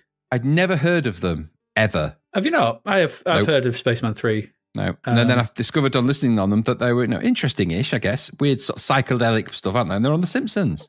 How weird is that? Yeah. In at number 66 is Kill at Will by Ice Cube. Of course it is. Yeah, I mean, say what you want about all the various rap acts and everything. Ice Cube is genuinely got one of the greatest voices, vocal voices, obviously, the way he sort of intonates and everything of rap. I think he's got it, he really has. So when you listen to it, you're like, he's got distinguishing ways that he just does stuff. And I quite like that era of Ice Cube stuff. It's really cool. That's fair enough. 10th of March, in at number 1 was Spartacus by The Farm. Yeah, we mentioned that. Number 3 was The White Room by KLF. Yeah, very good album, that. I thought we'd talked about this. Have we not talked about this? I thought we had. For some reason, I thought we had, but with them, you never know if it's the re-release. It's an odd album, The White Room. Yeah, it said it was new. In at number 4 is XL by 808 State. Yeah. Now, the part of it's described as here as that the album features more catchy melodies. Like catchy melodies? Anyway, I found a couple of their tracks. I wouldn't exactly describe them as having catchy melodies. They are exactly what you expect them to sound like, though. Yeah, exactly. The sort of stuff you get on big raves in the UK at the time. Yeah. And at number 5 is The Complete Picture, the very best of Deborah Harry and Blondie. Yeah, see, I got that at the same Postal Service CD thing as well. Was it any good? Yeah, it is actually, because it's all the Blondie tracks that everyone knows. And it's got, yeah, and then the Debbie Harry stuff's all right if you like, there's a couple of tracks she did that we talked about before that were quite good. So. Yeah. Number 8 is Kill Uncle by Morrissey. Oh, no. No, it's his second studio solo album. No. The title comes from the black comedy film Let's Kill Uncle. I'm sure it does. No.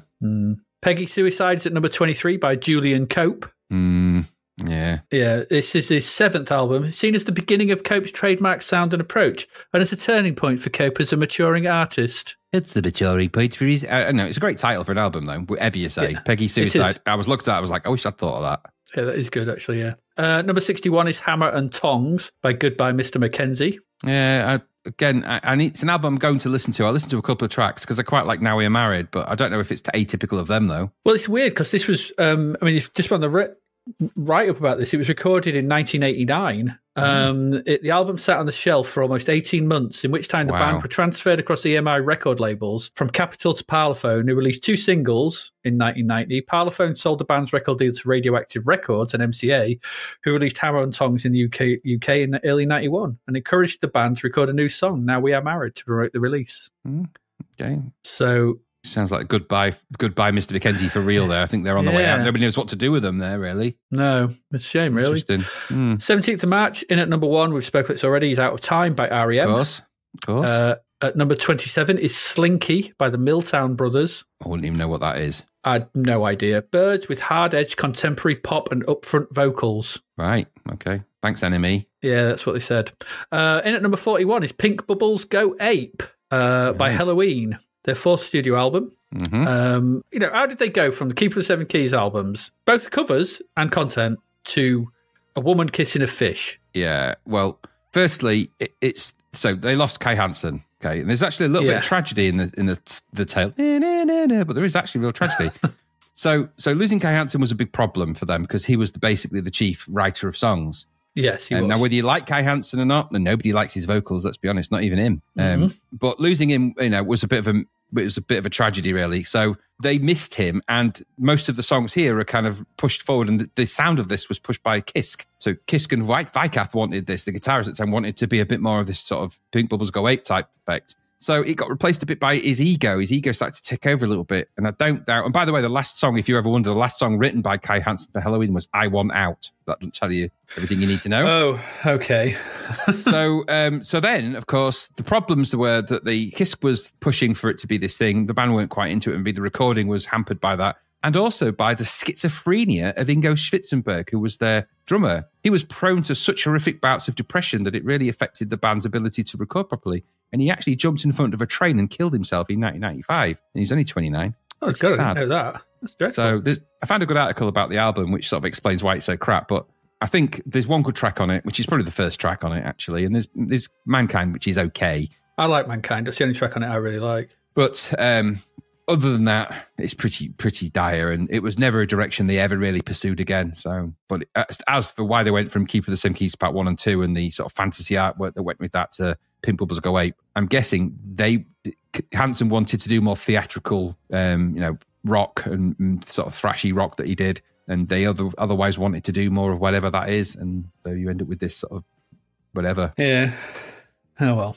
Oh, that's sad that I didn't know about the drummer. That's sad. It's sad because he was such a talented drummer. He was a very good drummer. Yeah. 24th of March in at number 1, Greatest Hits by Eurythmics. Already talked about that. Number 22 is Soul Destruction by the Almighty. Oh dear, this. So you discovered here that it was, according to the Ricky Warwick. Yeah, the album's song centered on 4 subjects: hate, love, religion, and sex. Yeah, exactly. So they hate, religion, love, and sex, all whose subjects fascinate him, apparently, especially sex. He said he spent a lot of time in bed with his wife researching new lyrics for that album. Now, that explains some of the songs on the album, Adrian. Songs with titles Disappointed, 2 Pumps and a Squirt, the 2-second Drool, In and Out, in brackets, Is That It? And Get Off Me, You're Too Heavy, were the album titles. Now, the lyrics off one of the songs, and I'll just quote these. These are the lyrics. I won't stain the sheets. I know they're brand new. This beard is for loving. I know you'll love it too. It'll tickle in the middle and dribble with your love. Change the bed sheets, baby, and lube up the rubber glove. I really hope that they are the lyrics. Because the boy's Shakespeare. We'll never know. Maybe they are, maybe they aren't. What is truth? But what is important is that his wife divorced him after that album. Absolutely. I bought a new bed. And new gloves, I hope. And sheets and everything. Burnt the house down. And number 36 is The Incredible Sound Machine by Mantronix. Yeah, it's good if you like it, but it's not if you don't. No. In at number 39 is Old Man, New Man, Gary New. It's Outland by Gary Numan. Old Man. One of the versions of Gary Numan. It's a man with the name of Gary who released an album called Outland, which is weirdly a Sean Connery film, isn't it? Yeah, Outland. It is actually Outland. Yeah, it is a Sean Connery film. Yeah, it is. Maybe it's probably based on that in some way. The 10th solo studio album. Technically, it was his first because he was the new copy. He was the new version. Point. Yeah, exactly. Yeah. He wasn't a musician, so no wonder he struggled. Absolutely, because his heart's not very good, and it's not very good. Number 45 is Strange Free World by Kitchens of Distinction. What an odd thing they are. I listened to the album. It's of course available on YouTube. I wasn't quite sure what to make of it. If Simple Minds, Morrissey and the Mission had a baby, it'd sound like that, I think. Yeah. I've heard them a bit before, but I was never a big fan. Good name. I like the name. Kitchens of Distinction. I think it's a good name, but that's about it. 31st of March. Few left. Number 2, Vagabond Heart by Rod Stewart. Yeah, if we talked about him. He doesn't do anything on his own. It's all somebody else's. Yeah, absolutely. Number 10 is Entreat by The Cure. That's a live album. Cure album. Probably quite good. Apparently they're a very good live band. They are very good. I haven't seen them. They're very good. In at number 39 is Earth Inferno by Fields of the Nephilim. That's another live album. I've got this. It's very good. One track is 18 hours long on that, and you must dust the album with flour to play it. You do. It won't play otherwise. Absolutely. It's a nightmare. It has to be bread flour as well because anything else is too thin. Number 40 is Arise by Sepultura. Yeah. Classic grim Sepultura album cover. I actually think it's pretty creative, but it wouldn't surprise me if that turned up as some kind of crappy C64 game art, though, in some way, because I have a feeling it looks like a concept for a game. It looks like that one that we played with the foot and the leg, or whatever it was, the ball and the foot. Yeah, Heatseeker. Yeah, this is their fourth album. I was never a big fan of this kind of music. I'm with you there. Not for my thing either. No. And finally, just to round off at number 56 is When You're a Boy by Susanna Hoffs. Yes. Interesting. This album peaked at number 83 on the US albums chart, and I imagine the record company were expecting higher. Yeah, that's really not a great result for Susanna Hoffs. I'll have to go back and check out the album and in detail to see what's wrong with it. Can you have that report on my desk by close of play tomorrow, please? I need to thumb it quite to make sure it's detailed enough. Oh yes, it'd be well thumbed. Yes, if you don't mind. And that's it. That's it for the music. There's quite a lot of it. It was a 5-week month. There always is. We're going to go take a break, create a new man, and come back. We've still got 3 games to get through. So please do stay with us.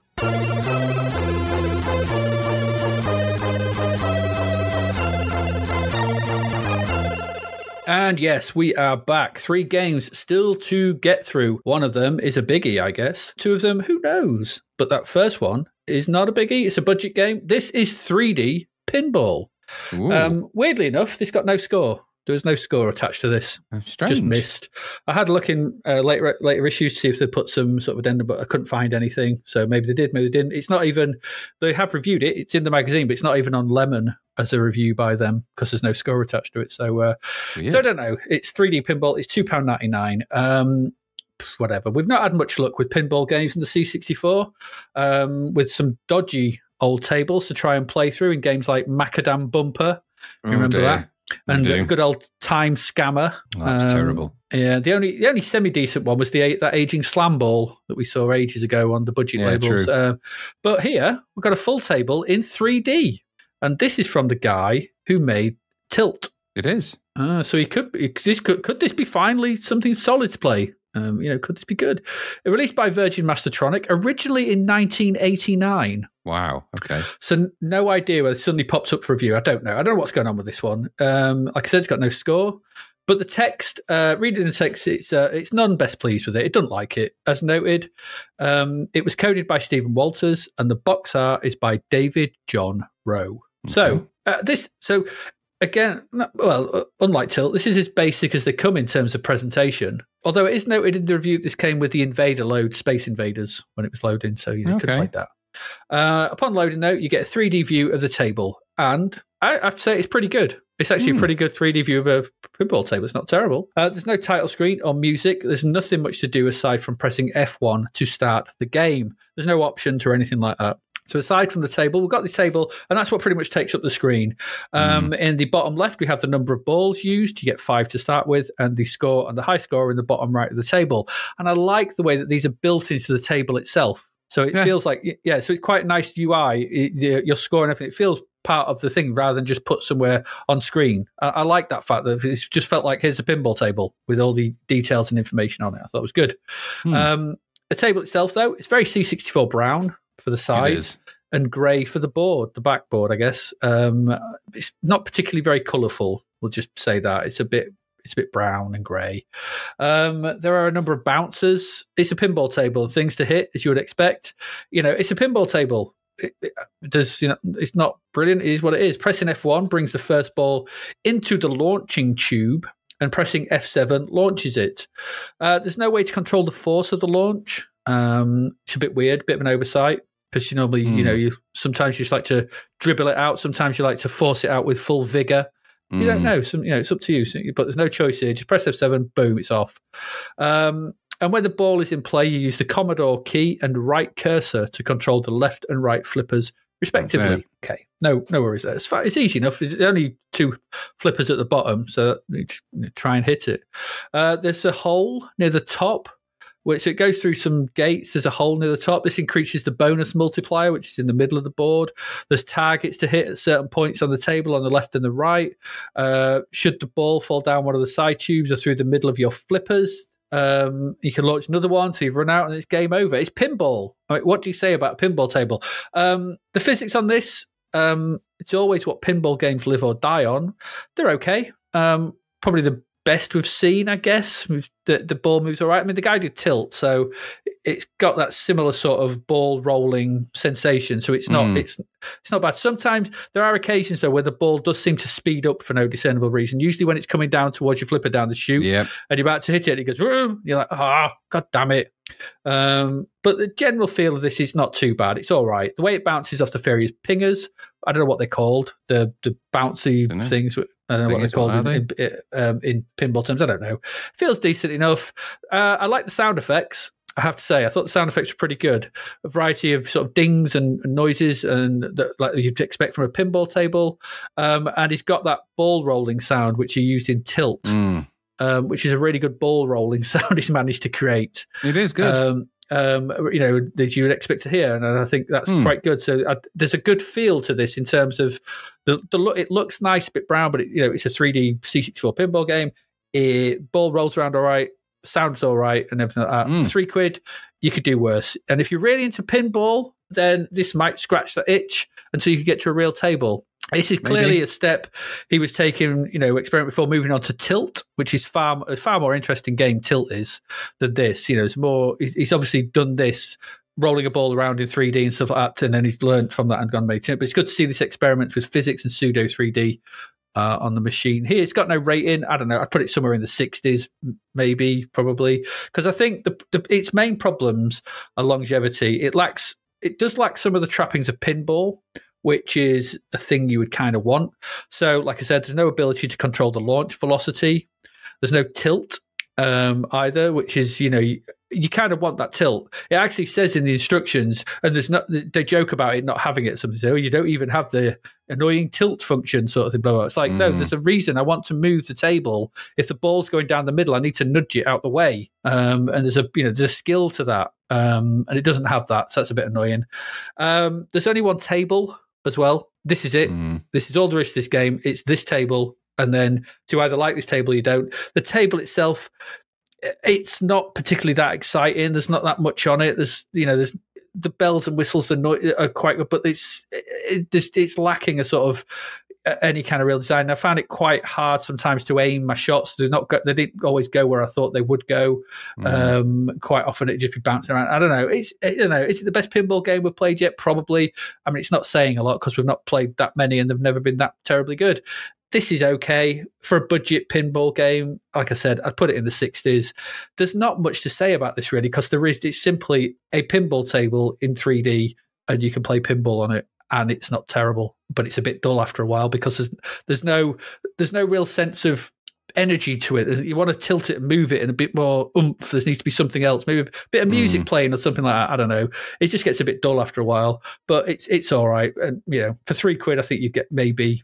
But I think, I don't know, just a bit nothingy really. What did you think? Yeah, it's all right. A couple of issues I had with it. I mean, it's a pinball game, so it is what it is.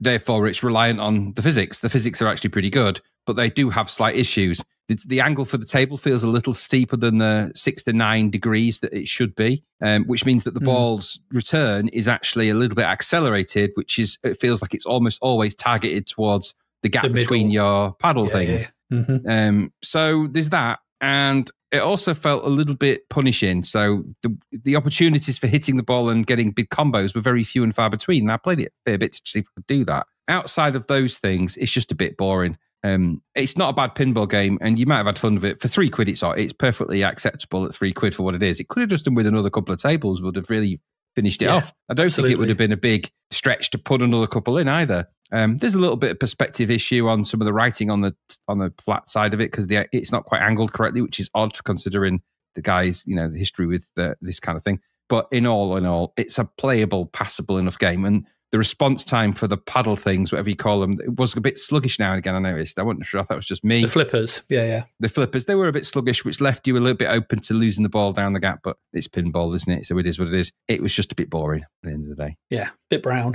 Yeah, bit brown and grey and not, just a bit lacking of the, the lights and the sounds that you really need in something like that. Yeah, exactly. There you go. That's 3D pinball. It's just a bit dull. There you go. Quick and easy. Short, that one. Let's move on. I imagine this one might not be quite so short. Because, Graham, it's over to you. Well, we've had the film. We've probably had the play, the book, the album, and everything else. And now, here's the game. Tell us all about Total Recall. Total Recall. Okay, so this was published by Ocean. So it's another Ocean licensed game. This was $10.99 on the various different formats. It came out across different formats as well. This got 76% in the pages of Zapped. Okay, this version, I'll say, because we'll talk a little bit about the pot shot history of this, but this version was coded by John Megan, who is also known for games that look exactly like this. So Robocop and Touchballs, Rastan, Navy SEALs, Short Circuit, that kind of thing. Graphics are by Stephen Ian Thompson, or SIT, to you and me. That's Navy SEALs, Robocop and Touchables, and so on and so forth. Title screen, and indeed all graphics in this are SIT. And the musician here is Jonathan Dunn. He did, of course, Robocop and Platoon. This is a team that's worked together before in this kind of capacity, actually. Mm-hmm. Yep. So it's another Ocean game, another story of developer chaos, probably mistreatment and rush to market. All the component recipe elements for a classic Ocean release on the machine. they eventually clearly didn't give a shit about. There's an entire entry for Total Recall version 1 on the games that weren't, which was originally coded by Mike Lyons, the graphics were by Simon Butler, and the sound would have been by David Whittaker. So there's a certain sense of deja vu to all of this, isn't there? Now, like I said, there is a page all about the games that weren't about Total Recall version 1, but I'll talk about Total Recall version 2, and then we'll have a quick sort of look at the histrionics maybe. But so the story here then really is a developer not turning in the goods. So think Operation Thunderbolt, I believe, was the last time this kind of happened, wasn't it? And several others. Well, yeah. Anyway, so developer not turning in the goods or not to the standard expected in whatever crazy time frame that was given. Another team quickly assembled to fix the issue and turn around a game in 3 weeks. Now, like I said, Operation Thunderbolt, amongst others, spring to mind. In the Ocean history book, Simon Butler pulls no punches when discussing Ocean software at this time. He describes a company with a development history of two halves. Indeed, he cites, quote, the fun days and then the soulless corporate years where every time you blinked, there was another suit wandering around with that superlicious sneer that only the creatively stunted can pull off. Ouch. Okay. Oof. And Simon would know because he was part of the team that started this game, of course. He had actually left a permanent position at Ocean at this point, probably because of the way things were to a degree, and he was part of Active Minds. That was the development team, ironically, based out of Manchester. Now, according to the games that weren't, Ocean contracted them to create Total Recall. Unfortunately, even though there was some game developed with running graphics, the version was considered poor, too far out of spec for Ocean, whatever that means, and I suspect unlikely to be finished in time for Christmas, which is probably more the reality. Yeah, absolutely. Sound the game dev crisis air horn, unleash John Megan, Steve Thompson, Jonathan Dunn, and fast turnaround something publishable in 3 weeks. 3 weeks, Adrian. 3 weeks, not 2 weeks. 3 weeks on this one. 3 weeks. So what is Total Recall as a film license? You know, what is it all about? So we'll do a very quick rundown. Total Recall is the classic sci-fi movie directed by Paul Verhoeven, which takes us on a mind-bending journey to Mars and back. Arnold Schwarzenegger stars as Douglas Quaid, a seemingly ordinary construction worker plagued by dreams of life on the red planet Mars. Seeking answers, Quaid visits Recall, a company that implants fake memories only for the procedure to unlock a buried truth.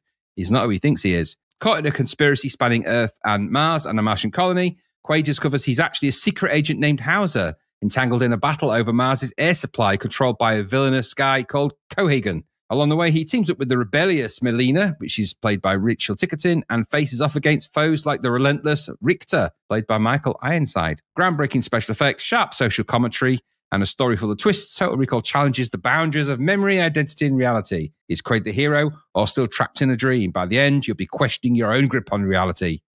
Excuse the stupid hyperbole on that blurb. It's all rich fodder for a game is the reason I mentioned all that, isn't it? I mean, if you gave it the time and dedication, a popular science fiction story like that embodies great things. Indeed, even this 1966 short story the film was based on, which is called We Can Remember It For You Wholesale by Philip K. Dick, sows the seeds for a game with plenty of scope. So anyway, disclosure, I played the disc and CRT version for this because the CRT version was missing lots of intro screens and graphics, weirdly enough. I don't know why, but it was. So when the game starts, there's a really nicely realized loading screen which is a still of Arnold Schwarzenegger's face on the right, the one that you've seen on the posters and stuff. It's actually really well good because it's something that City is very good at. Yes. Very much and indeed, the graphics that he's responsible for throughout the entire game are actually really good on the whole, especially the in-between screens. Now, I didn't catch a lot of these on the version I played on either of the disc or this one, but I did watch a YouTube video that had some of them on. So I don't know why they're missing, but who knows and who cares. So you'll see a picture of, a still like the opening of the movie where it starts on Mars and he's having a dream about it. And then there's a picture of him, as he enters the recall chamber and stuff like that. There's some good graphics. An interesting title screen again, which is subtle. I quite like the subtleness of that. It's just like the mountain on Mars with kind of the light coming behind it and just Total Recall right. And it's got a nice, feels quite nice. But this is something that when they're leaning in on the heavy production like this, something's gone wrong. So they're putting a lot of stuff before the game here. It is interesting. It does look quite nice. And it's got some good music too from Mr. Dunn. It's not the music title from the film, which would have been great to hear, actually, a good version of that. But it's probably a bit too heavy orchestral for the C64 to cope with at the time. But he does a perfectly, serviceable job for whatever this music is. It sounds quite stompy and it's got a good vibe to it. It's dark sort of tones. It's good. It's good. So I'm going to just read from the instructions a little bit. They're very vague and they're very short, mercifully. Now, there are actually 4 levels to this game, believe it or not, which is crazy. Now, contrary to the normal run of things with these kind of games, normally they're spread across a few sort of loaded levels, aren't they? We normally have, if you think of the Untouchables, that kind of thing, where you've got the sort of different levels of the ocean, the classic Ocean Film License multi-level thing. Normally there's a puzzle level in between. Well, clearly they missed a few of those out because they didn't have time. The blurb for the cassette on the cassette box says, Quaid, after a terrifying visit to recall and an unsuccessful memory implant, discovered that his life is a lie. His past is a fiction and his true identity is shrouded in mystery. The mystery's solution lies on the red planet of Mars. At night, he dreams of that distant world. He dreams of a beautiful woman. He dreams of his own death. Now a hunted man searching for the clues that will enable him to reach Mars and unravel the web of lies that all that remains of his past. A normally peaceful man in a world gone mad, he must resort to violent means to stay alive and regain his life, his past, his future, and more importantly, his very soul. It's a bit extreme, isn't it, that description? And it's stupid. In doing so, he can free the world from tyranny. Now, something tells me at this point, somebody didn't quite know what the story was. Yeah. I'll talk about the controls when we get to... So, pressing the fire button once you're off that screen starts the game. Now, you control everything with the joystick, and I'll talk about the controls as well. But you start the game, and then once it starts, so does your frustrating journey from the hotel to the phone box. Now, in the film, this is just across the street. But hey-ho, I guess this also means that really what this is meant to be is the chase through the city with Richter chasing after you from the apartment, where you sort of then work your way to the hotel room. But they've obviously got things slightly wrong. And, well, you know, remember, 3 weeks, remember? Get ready for a surprise. So level 1 is brown and yellow. It's a frustrating platformer akin to most of the other games by Ocean and Megan, really. You control a decent-looking sprite that bears no resemblance to Quaid's character from the film, but is well-drawn nonetheless. It just looks like some kind of burly, shirted man. The bottom of the screen is your UI. And by the way, this UI is never explained anywhere in the instructions, anywhere. Nope. So there's a muscular arm on the left, which I'm guessing is strength. There's a score. There's some kind of energy thing in the middle, I think. There's objects and bullets adjacent to that, so you do pick up objects for reasons. There's some lungs, which I'm guessing is something to do with the air quality when you get to the Mars bits, I think. And it's not really explained, so it's really hard to figure out what that's for. I do know that when you pick certain objects up, your arm muscle gets more tense and bigger of bicep. So I'm guessing that's a health boost. It's like he's met what's-his-face out of Predator when they lock arms. Yes. Dylan. Yeah. You son of a bitch. Got you pushing too many pencils. That one. Anyway. That's exactly what I was thinking of, yeah. So anyway, so that's, the main game window as it plans for this particular. Is above that, you control Quaid, like I said, with your joystick, running, jumping, and, well, attempting to jump anyway, isn't it? Getting recoiled back from principally every object. That's not fun. What idiot thought that was a good idea? That's annoying, and it's not very nice. No. Fire shoots, crouching and fire shoots, and you can also punch things, which you'll need to do, because in this game, you have to crouch and punch crates. Of course you do. Yep. And you'll need those things. You'll need all of this stuff, because as you sort of go through, you'll encounter, well, 3 guesses, crates, of course, barrels a bit, barrelly walls. Barrelly crates, that kind of... I mean, we've seen all of this before. Move from lower left over the map to the right via a complex web of platforms, lifts and such. Things aren't quite fully finished in this, though. The lift platforms are just brown slabs. So I think that this isn't finished, I don't think, really, but it's finished as it's going to get. There's also spikes that aren't in the film anyway. And everything, if you touch it and it's not the right thing to touch, it makes you jump backwards, which is stupid. Really stupid. It makes controlling the game such a pain. Then why would you do that? I don't know. It's really daft, but it's not the only stupid decision in this game anyway. But you get the idea. So it's left to right. Work your way to the exit of the level, avoiding stuff. Sorry, you need to time your pressing of up on the joystick to jump in the way you want, because he doesn't just jump upwards, he jumps upwards and forwards at the same time, which is really stupid. So Stupid decision number 2. And so you need to time your jumps and sort of position them properly. And half the time you won't, and you'll end up not jumping on what you want, landing on spikes, death. And if you die in this, dead. No, that's it. There's no second go. Once you're dead, you're dead. And you have to restart. There are, of course, enemies hanging around, much like in every other ocean game of this type, so it's hung on that ocean template. So jump, avoid, shoot, follow arrows, go right, up, down, left, right, follow around, go down a bit, go up a bit, go back a bit, watch out for the guy on the platform, shoot him in the ankles, jump over, shoot that one. Don't let them shoot you. They take loads of energy off. Very difficult, this game. Of course it's difficult. It's a Megan game, isn't it?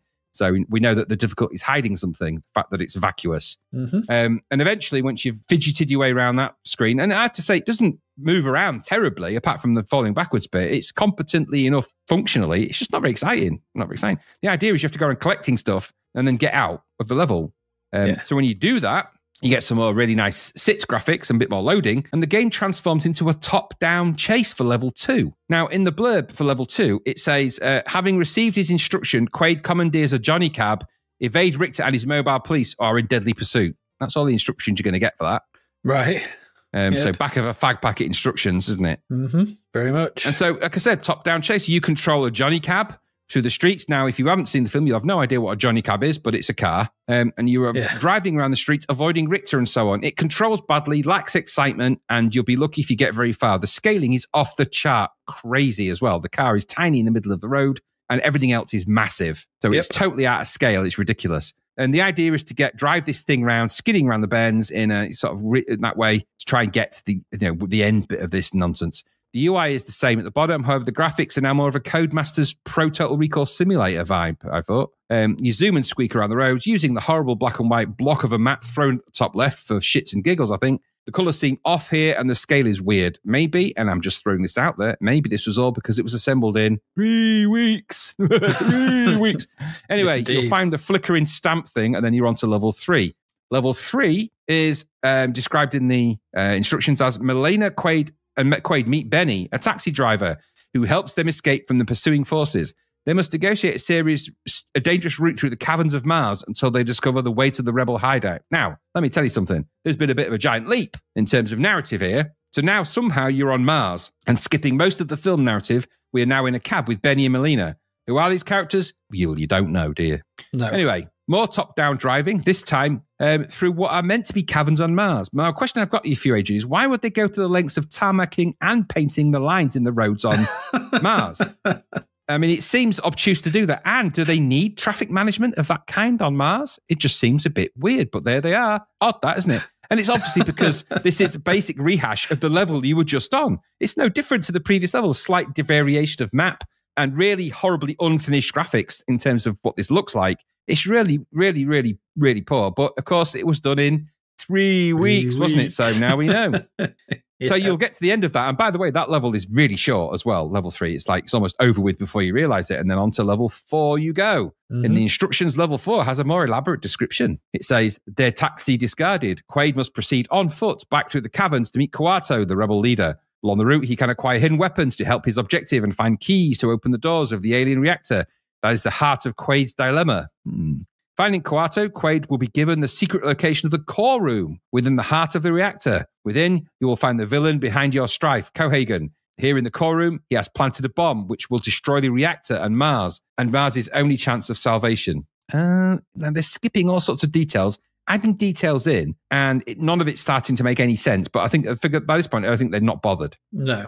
So level 4, which is actually just a hash of level 1 again, with some slight color variations and level variations, but it's principally the same thing. And it's a massive, boring level as well. Now, there is a nice interstitial graphic, of course, of Kawato and stuff like that. But once you start the level, it's the same deal as before. Run around, jump on the maze, avoid stuff, get pushed off things, get bounced off things, get shot by people. You've got to find your way to the reactor room, essentially jump in there. Once you go in there, you get a nice end animation, which is, well, let's say animation, but an end sequence with some nice graphics from SIT. So there is an ending, and that's it. That's the game. That's Total Recall. So I guess, it's not very good. Right? There's no surprise there. It's not very good. This is clearly cobbled together from other game engines and hastily thrown into a sequence that resembles the film in some basic way. I guess it passed muster for the license, but it reeks of panic-stricken stuff. It kind of stinks of it. And I will say this, though it's clearly based on the game engine they've used many times before, and considering this is 3 weeks worth of development, it loads. It's got decent music, nice graphics before, during, and afterwards from SIT. And the game itself, though tedious, does, I guess, work. It does function. It doesn't break. Yeah. Remember, Robocop, it famously broke, didn't it? Yeah. And also Rastan. But the design, well, this is what you get for 3 weeks, isn't it? All of the sci-fi visuals and narrative and all of that stuff, gone. It's just a bulky sprite running around, collecting stuff, driving around aimlessly, and then running around again. Yep. No, that ain't Total Recall, is it? There's a playable version of the first attempt of this on the games that weren't. So this is the original version 1. And I did indeed try that with some thinking, wow, I bet it was way better. It wasn't. It was crap. I can see why Ocean panicked. No, there was no way they were going to polish that turd. It was rubbish. So I I suppose I get it, really. I can see why, whoever it was at Ocean, I forget the name of the chap who was in charge of Ocean, but apparently the team went to him sort of with a kind of a sort of, we made a terrible mistake, we're not going to get this thing done. And he shit himself and was like, you're kidding me, right? We paid a lot of money for this license. I get all of that, business and all of that. Yeah. Mm-hmm. But what it does for me is really, it raises questions really around the business of games at that time, and a little tiny bit of discussion. Ocean was a big player at that point. I watched Bedroom to Billions, where there's an entire section of waxing lyrical about how impressive Ocean were and how important they were and how big RoboCop was for them. And okay, fine. But what they don't mention in Bedroom to Billions is that RoboCop was broken and that most of Ocean's games are pretty formulaic.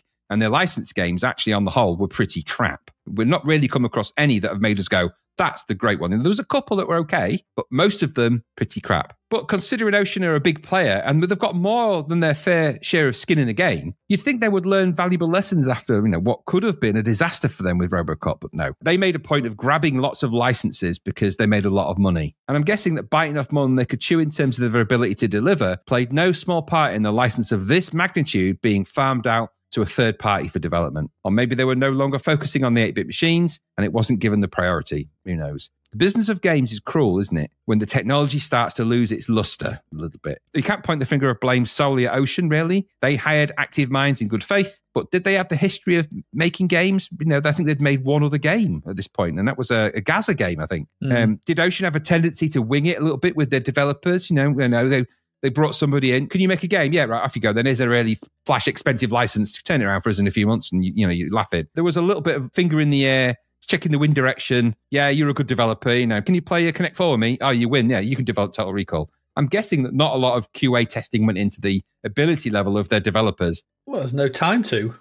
No, they would just get the job done, people. Well, they had time. I mean, originally this was all started probably about I think it was 3 to 6 months before Christmas. Now that ain't a lot of time, but it's enough time to. And I'm guessing that the confidence level of developers, people don't intentionally want to do bad jobs. Nobody would have gone into this. None of those. They're hardworking developers, and Butler's an experienced games artist. They're hardworking people. Nobody goes into this wanting to do a bad job, but sometimes things can get overwhelming in terms of project, and project creep can happen. And this is early days of the game development, so they're building the plane as they're flying it in some of these instances. But Ocean, by their own confession, were quote unquote masters of this by this point. This is something that they should not be happening at a studio like Ocean. They shouldn't be winging it with really expensive licenses by now. This should be a machine.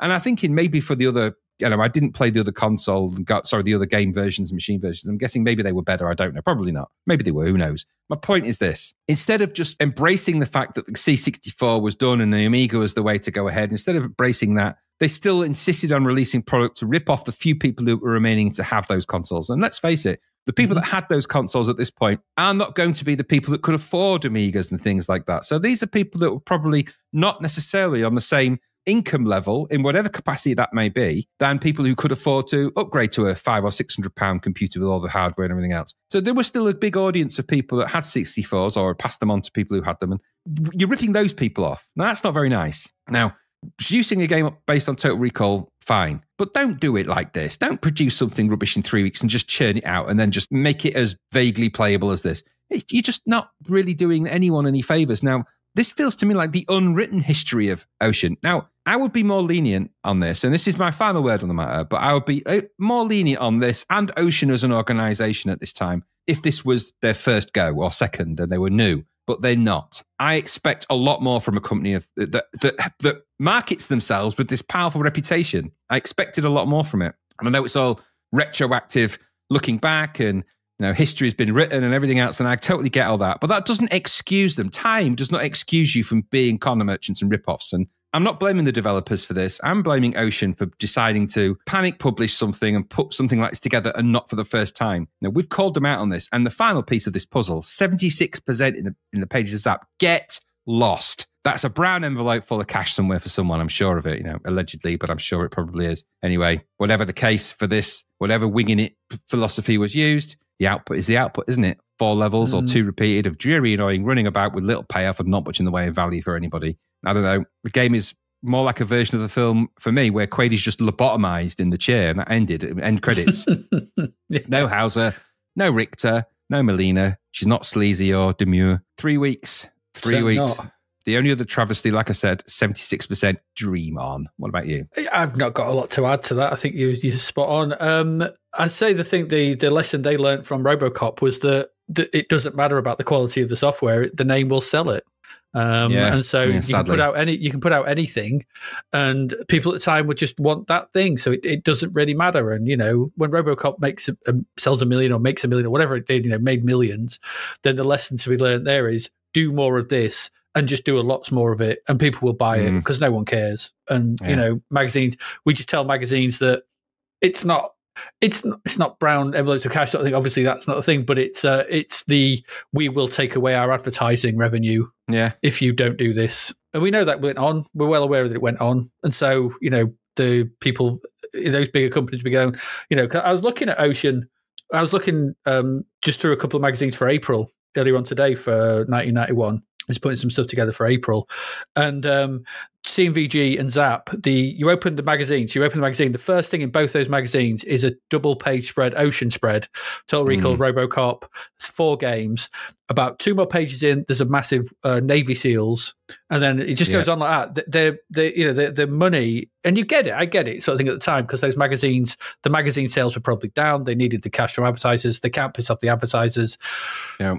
So you get 76%. You get untouchable gold medals and things like that, which are nonsense because they don't deserve it. But in terms of Total Recall, there's a nice loading screen to this. Those, the visuals are very good.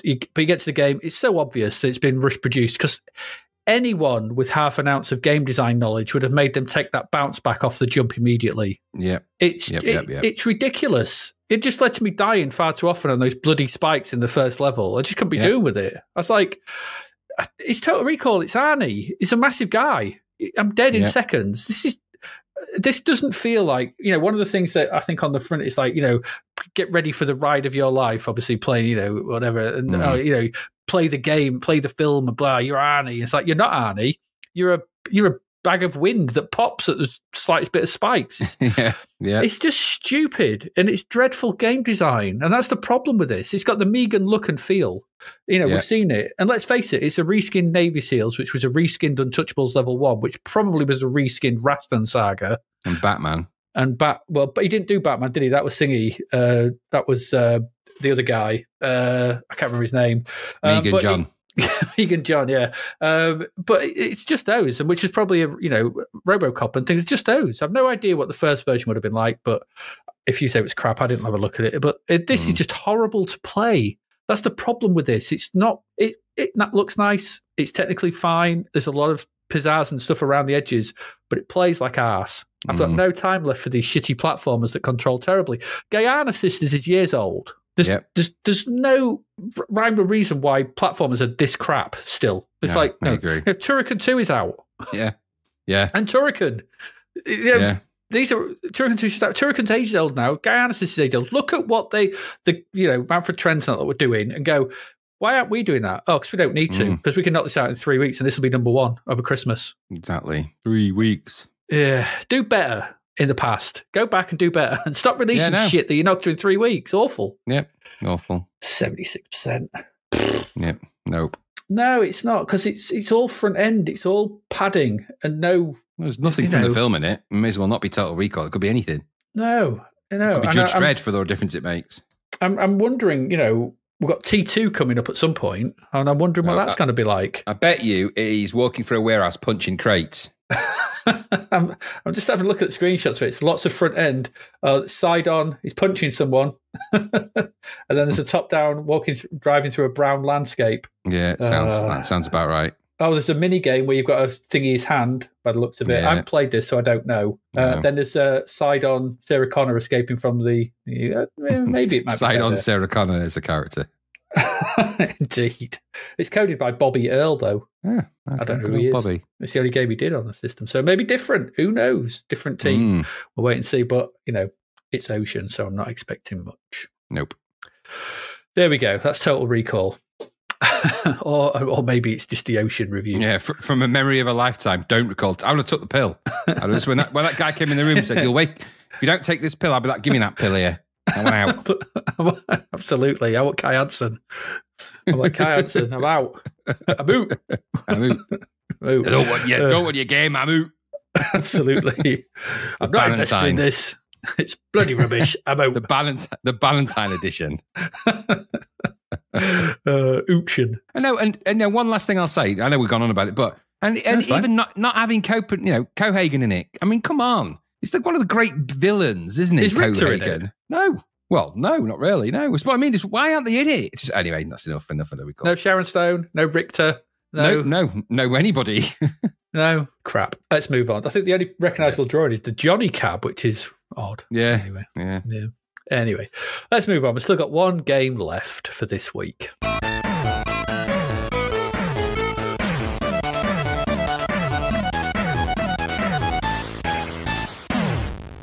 And that game is Dragonstrike. That's my dragon noise, because that's what, very good. Yeah, thank you. £25. This cost. That's a lot of money. My so much money. £25. By Odin's beard, that's a lot of money. By the measure. By the oath of the measure. Get used to hearing that if you read the story of this. Anyway, this is Dragonstrike, and another game that is set and based in the world of Dragonlance.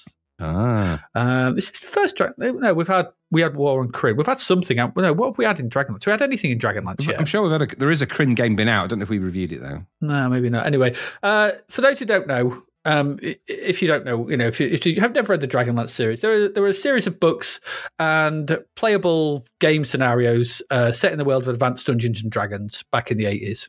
They were massive. They were a huge deal in the 80s. Fantasy novels were becoming ever more popular, back of things like Shannara series, Belgariad. So I'm sure I've spoken of this before. We've looked at something to do with, we've spoken about Dragonlance before, either somewhere I feel like we have. We have. The books themselves were written by Margaret Weiss and Tracy Hickman. They sold millions of copies across the world, and there are plenty of, you'd buy those pre-made Advanced Dungeons and Dragons scenarios, and there were loads of it. There was a whole slew of them and essentially that they made them first and then wrote the books around them. So that's how they kind of happened. So this release, it's set in the world of Kryn, Krynn. The first three books on which this game is based, it tells the story of the War of the Lance, the heroes and villains that shaped it, as the evil god Takhisis returns with her dragon armies to take control of the world. The game takes place within that war, and according to the back of the box, the War of the Lance has begun. The vile dragon armies are on the rampage, and evil dragons cast long, dark shadows across the lands of Ansalon. Pardon me. All hope for victory lies with the Solomnic Knights, those brave fighters who ride into aerial combat on the backs of their trusty, powerful steeds, the good dragons of Kryn. But time is short, and evil is spreading. To the skies, brave knight, and victory! Yes. There's no C64 credits for this that I could find. Not anywhere, because this is actually a D-port from the 16-bit original. Oh dear. So it's just made by SSI, which is Strategic Simulations Incorporated. It's copyright TSR, and the musician is Paul Mudra. And he did Hillsfar, which is the game we looked at a while back. But he also did the music for a game based on A Nightmare on Elm Street, which obviously never got a release over here. Maybe another one for the games that Zapped forgot, perhaps, to see what that was like, because I think that's only got an American release. The box art was Keith Parkinson, but Keith Parkinson was one of those artists for TSR. It's an image made for Dragonlance. It's got it's one of the evil dragon lords chasing a bronze dragon. It's a really, it's a great cover because all the artwork for Dragonlance stuff. Dragonlance came with loads and loads of great artwork, loads of great fantasy art. It's that 80s fantasy art. There was tons of it, and it was loads of it was for Dragonlance. I had the art books and stuff, and they were just brilliant. The manual that this comes with, or at least the Amiga and IBM version that I found, is just a weighty tome, complete with a short story at the start, which is full of by the measure, by the oath. Oh, good Lord, by Gunther Uthwiston's beard. There's loads of that in it. It's great. And then goes on to the controls. It's got loads of info on the different dragons, the Solomnic Knights, all kinds of stuff. If you don't know about your Dragonlance, then this manual will sort of bring you up to speed. And you get a lot of packaging for your £25. And it even came with a series of Dragonstrike cards showing the different dragons, flying citadels, characters, the Draconians. And I reckon if you had a set of them today, they'd be pretty rare, worth a pretty penny, I reckon. Yeah, I imagine it'd be worth a few bob, yeah. Yeah. So anyway, So that's the packaging and that's the story. We're a knight, and the game itself is a 3D dragon riding sim where you fly around and kill other dragons and protect people and things like that. So when it first loads, we get a very blue and green image of two dragons fighting. It's pretty good. And some typically American music. You know the sound. You've heard the American music. It's not European music. It's not British music. It's American music. It sounds like American C64 music. Okay. So you play a young knight, and we'll come to that in a moment. So we get an image then, I think, of Lord Gunther Ust-Wiston, who's the head of the Solomnic Knights. He's sat on his red dragon. I think it's him. Before we have to pass a security test, I played the flashcard version of this to speed things up, so there's no security to speak of. So you just type in whatever. Once passed, Gunther pops up again, and we're asked to press a key. Doing so takes us into the intro to our first mission. We play a novice knight, and we have been tasked with guarding Sanchrist Isle. That's where the knights live. And as luck would have it, or not, two white dragon scouts appear, and you're quickly in hot pursuit on your brass dragon, Sirdar. Okay. Sirdar. That's what's going on. Before the action starts, we get a map of Ansalon, and there are loads. So you get this map of Ansalon, and it's covered in these icons, and most of them, sort of from left to right, are all red enemy dragon icons. So that's the enemy. The enemy's taken over Ansalon. They've covered all of it.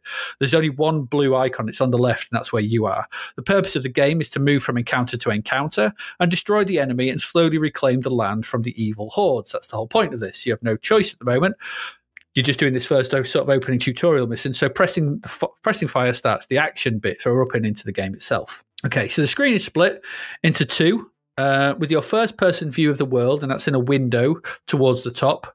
And it's got your UI at the bottom. The UI shows a radar on the bottom left, where you can see it's just a radar. So you've got white dots for other dragons and stuff that's in your view, and you can see where they are.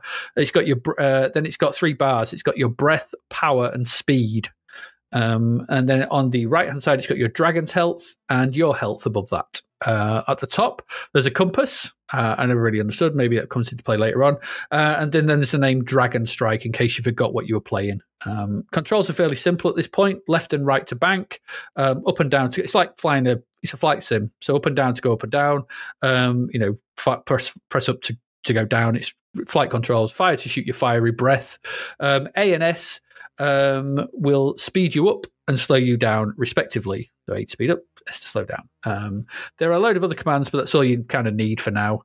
In the action window, so we can see the two white dragons flapping away from us. So we need to speed up to keep up with them and take them down. The view here is the usual flying simulator type thing. Blue sky above, green land at the bottom. There's some sprite trees and rocks moving towards you to give the impression of movement. You've seen this 1,000 times in loads of flight simulators.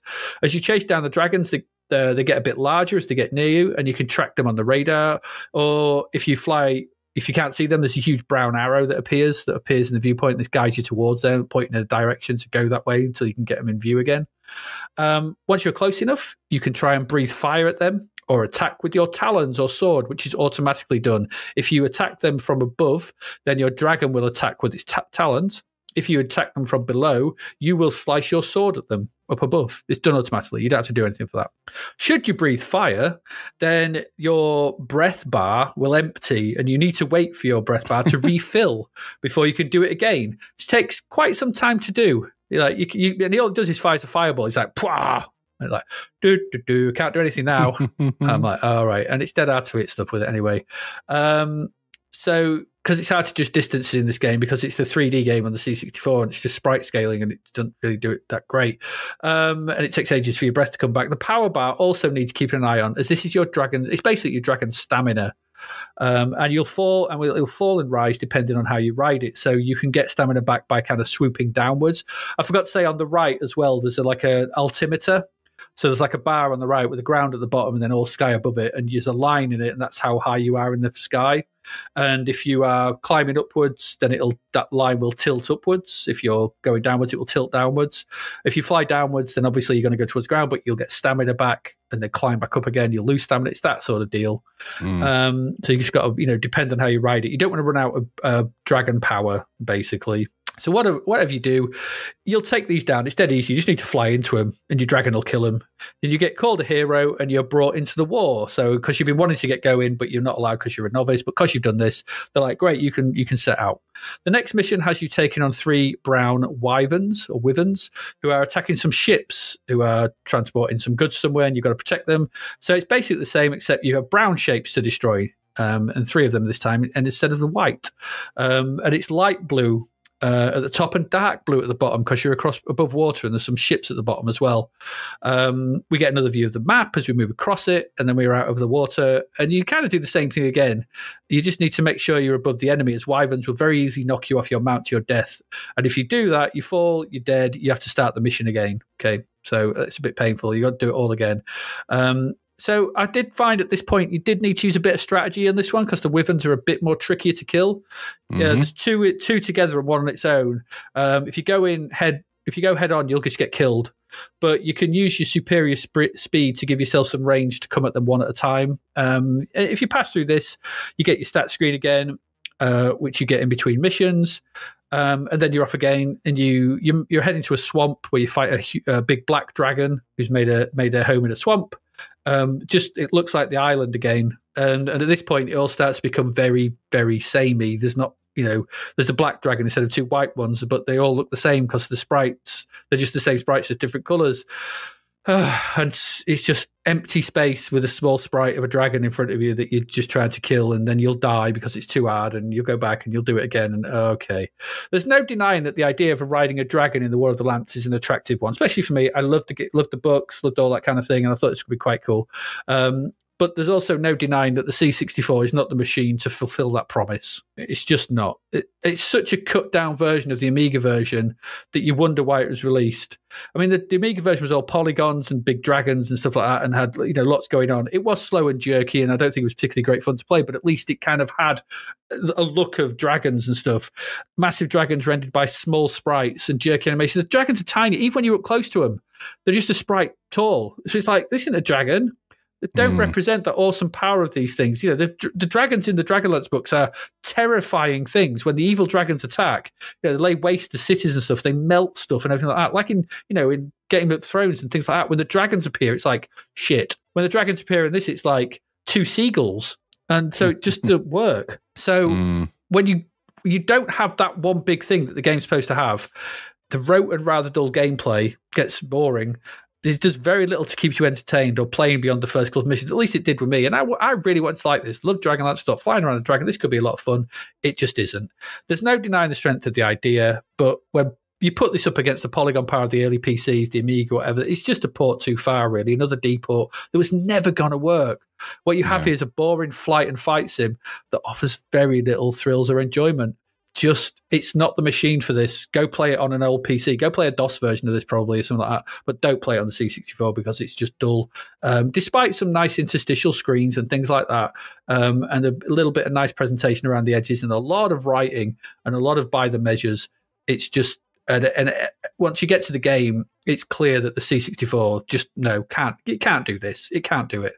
But there you go. What did you think? Yeah, I mean, weird music on it. I thought those graphics are impressive for what they are. The writing screen's busy, so busy, and dreary. And then when you finally get to, after all that selection and loading and selection and loading and all that, when you finally get to the game and it's just this kind of dragon-themed crap version of Wing Commander. Yep. I was just like, oh, just no. Now I remember having this on the Amiga. Actually, more than playing the C64. And I remember thinking it was crap on that. So I didn't have much hope, held out much hope for this. And when it finally appeared, I had sort of, in my mind, I'd kind of readied myself for what it was going to be. I knew it would be kind of a big slab of green with some kind of detail going left and right. I knew that in that kind of, Sky Foxy tradition. I knew there'd be crappy sprites flapping about and you'd be shooting crap. It just proved to me what it would be. I didn't understand the metrics of how it played, with the breadth and the power and the speed and all that malarkey. But I wasn't into Dragonlance, nor was I going to be into this. Now, 25 quid is a lot of game, a lot of money for what this is. So I'm guessing that you might have, if you're into this, that's probably small potatoes for the amount of pleasure you'd get from all the other Dragonlance-y stuff. And, you know, it's a universe, and this game represents that universe. I'll give it that. Not well, but it does represent, it is in of that, it is in of that space. So it's not pretending to be, it's got the pretentiousness of the Corinne, legacy. But ultimately, we've said this many, many times, no matter how much brouhaha you put in front, and no matter how much hyperbole you do, and how much dragon-related paraphernalia you do in this, it can either be Dragonheart or it can be The Last Fight of the Dragons. It's going to be one or two for me. So it wasn't either. So no, and I need laughing stupid dragons, or I need serious dragons. For this, I was just flitting about, shooting what looked like, moths. No good. And the directional control on it was silly anyway. So no, it wasn't for me. I didn't enjoy it, but I didn't enjoy it on the Amiga either. Even with the upped ante on the graphics, it was still a snooze fest ultimately, and not a very exciting one. And they tried. It's not like this is the original thing. We've seen a game where you control a dragon before, and that was also boring, wasn't it? Thanatos. So goodness me. Oh God, yeah. So Thanodros. So maybe just controlling dragons isn't as exciting as Game of Thrones and the rest of them would have us believe. House of the Dragons makes it look quite exciting, doesn't it? But it's not. We proved it in tests early on. So no, not for me. No. There you go. That's Dragonstrike, and that's it for this week.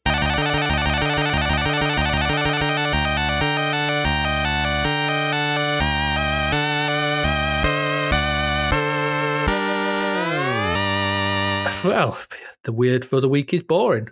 As I said, yeah. Boring. Ultimately, Super Monaco GP, pretty boring. Line of Fire, boring and rubbish. 3D Pinball, bit dull. Total Recall, boring and annoying. Yeah, total recrap, yeah. Dragonstrike, bit boring.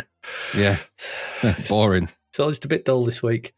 We can only play what's in front of us, obviously. So, it is what it is. It is what it is. Welcome back. We're glad to be back, though, after holiday breaks.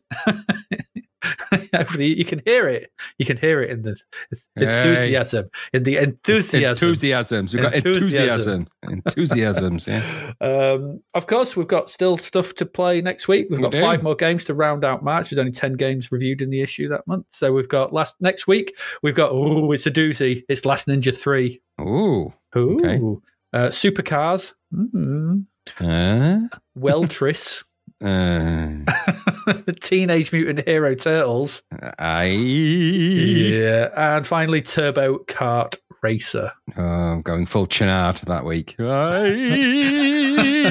might want to do. I've played all these games, and I know it's... Yeah, I mean, I had a little dibble-dabble on Last Ninja 3, and you can tell it wasn't coded by Twiddy, can't you? And yeah. It was Shembri, wasn't it? And you can tell. You can tell. Yes, you can. And you're still playing pick up sticks with your butt cheeks, aren't you? In that game, it's so annoying. So annoying. Yeah, it is when we'll come to it next week. But you know what? Just expect Clueless or next whatever.